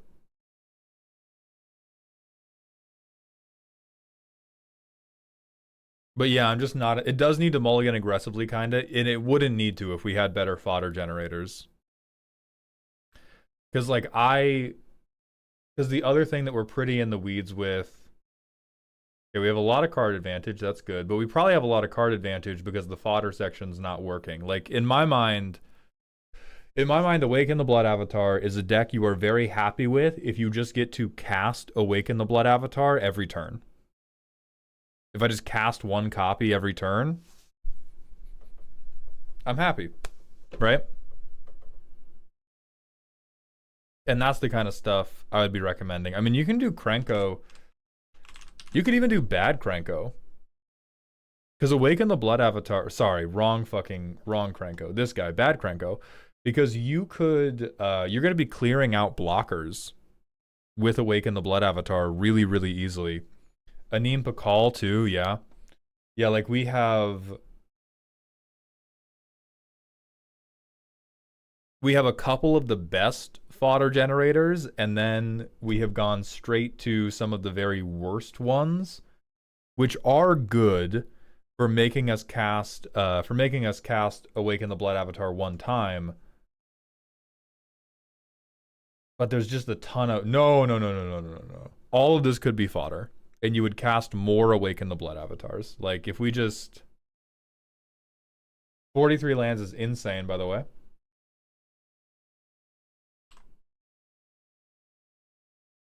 You were on 40 lands like an adult.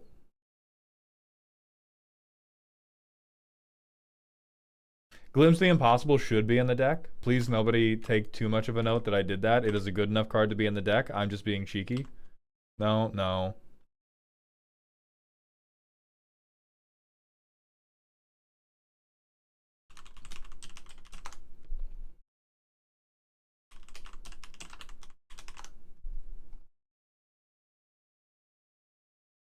I don't like missing land drops. At 40, you should not be missing too many, unless our card draw section is also abysmal. Like at 43 lands, we're not missing land drops, we're missing spells. You need a spell drop, brother.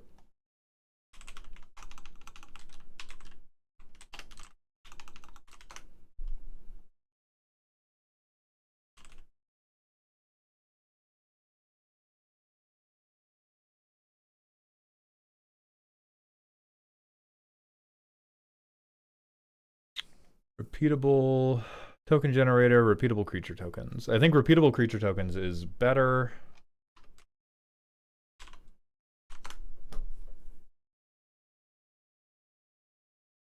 I think Felidar Retreat's a bit slow.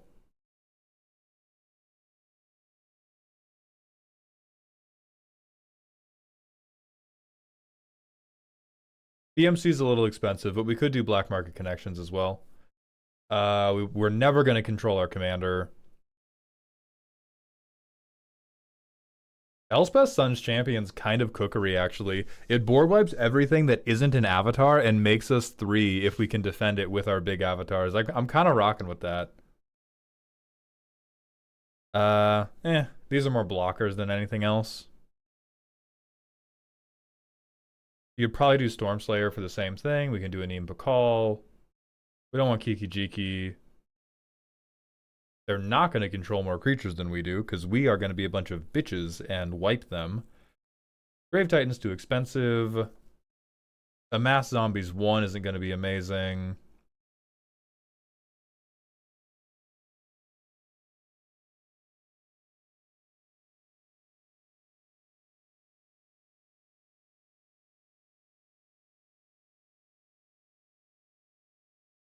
Attacks if able, fuck that. We could probably do O'Hare Talk. It's definitely like win more, but we could for sure do it. Illustrious Wanderglyph has never not been a problem in his whole life. And then I'm going to yell at you about Dark Confidant. I'm going to yell at you about Keen Duelist, because these are all going to add stuff to your hand. And if you ever are tired of losing life, guess what? We can sacrifice them to Awaken the Blood Avatar. Holy moly. Holy moly. I want to cut one of your tutors. I don't think you need... Nope. I don't think you need as many tutors as you think you need. I just think you don't have stuff that makes hands keepable. So land. We can, I don't, like, we're happy with the cards we have. I would just flash in Bitterbloom Bear. Pretend it makes rats.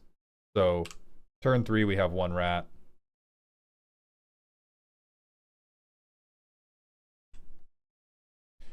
Trimple as, turn 4, we cast Awaken the Blood Avatar, sacking these guys. We have our first avatar.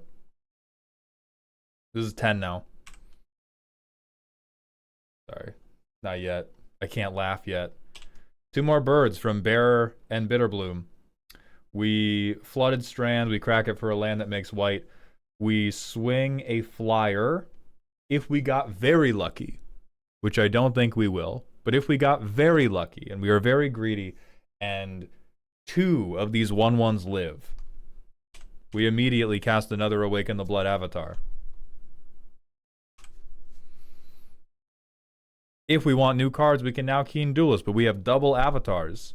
We could Battle Screech instead to chain into another Awaken the Blood Avatar. See, this is the life I want. This is what I'm talking about.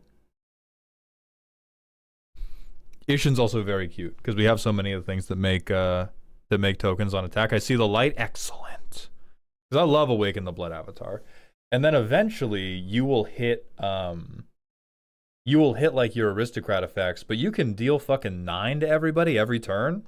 Shit, yeah. Oh yeah, and he would double the damage. 18 to everybody every turn. You've like deterministic clock on the game. You're the problem. They have to deal with you or they explode. So those would be my express recommendations. Juice up that fodder section. There is even more card draw you could put in. I don't think you have to at this point. Your game changers, I think, are just tutors because your best token generators are so far apart from your worst token generators. Turn your worst tutors into game changer tutors. Bing, bang, boom, you're done. Is there anything else that would be like crazy?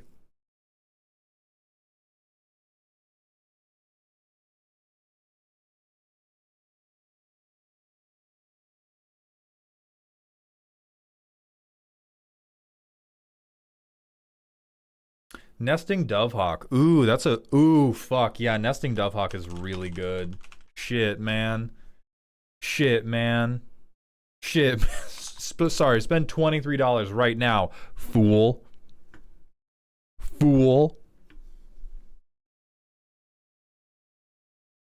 Exalted Sunborn, easy 2-drop warp to make double tokens on a turn you play it a few times. Sunborn's good, yeah. I'm not convinced we need it, but it's pretty solid. I don't think I would do Teysa Karlov.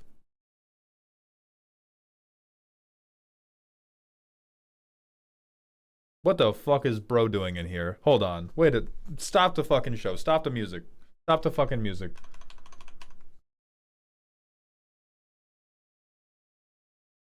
Explain this motherfucker to me right now.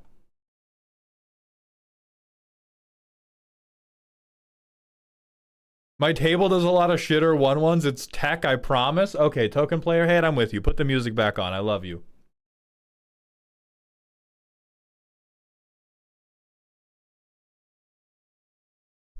I love you. Tremendous job. No notes other than the like 15 cards I told you to add. Thank you very much for submitting. I hope you have a terrible day. I think we are going to close stream there. Wiffles I am going to email, and we are going to reschedule with them because we took care of one reschedule today. We did the free roast raffle. We are going to do the Bald Kai. We're going to find somebody to raid. I will be live again Wednesday. Thank you, everybody, for being here today. Thank you, everybody, for your generosity. Thank you especially to Tara Shy for those 20 gifted subs. I will see you all again Wednesday. We're going to be doing more of the same. And I'm going to be spending all tomorrow doing deck reviews. We are going to raid into Beard Princess. Everybody be kind. I hope you're having a tremendous start to your week. Thank you all for being here. And please remember to stay toxic. I will see you all Wednesday. YouTube, that is just it for us. But I'll see you in a couple days.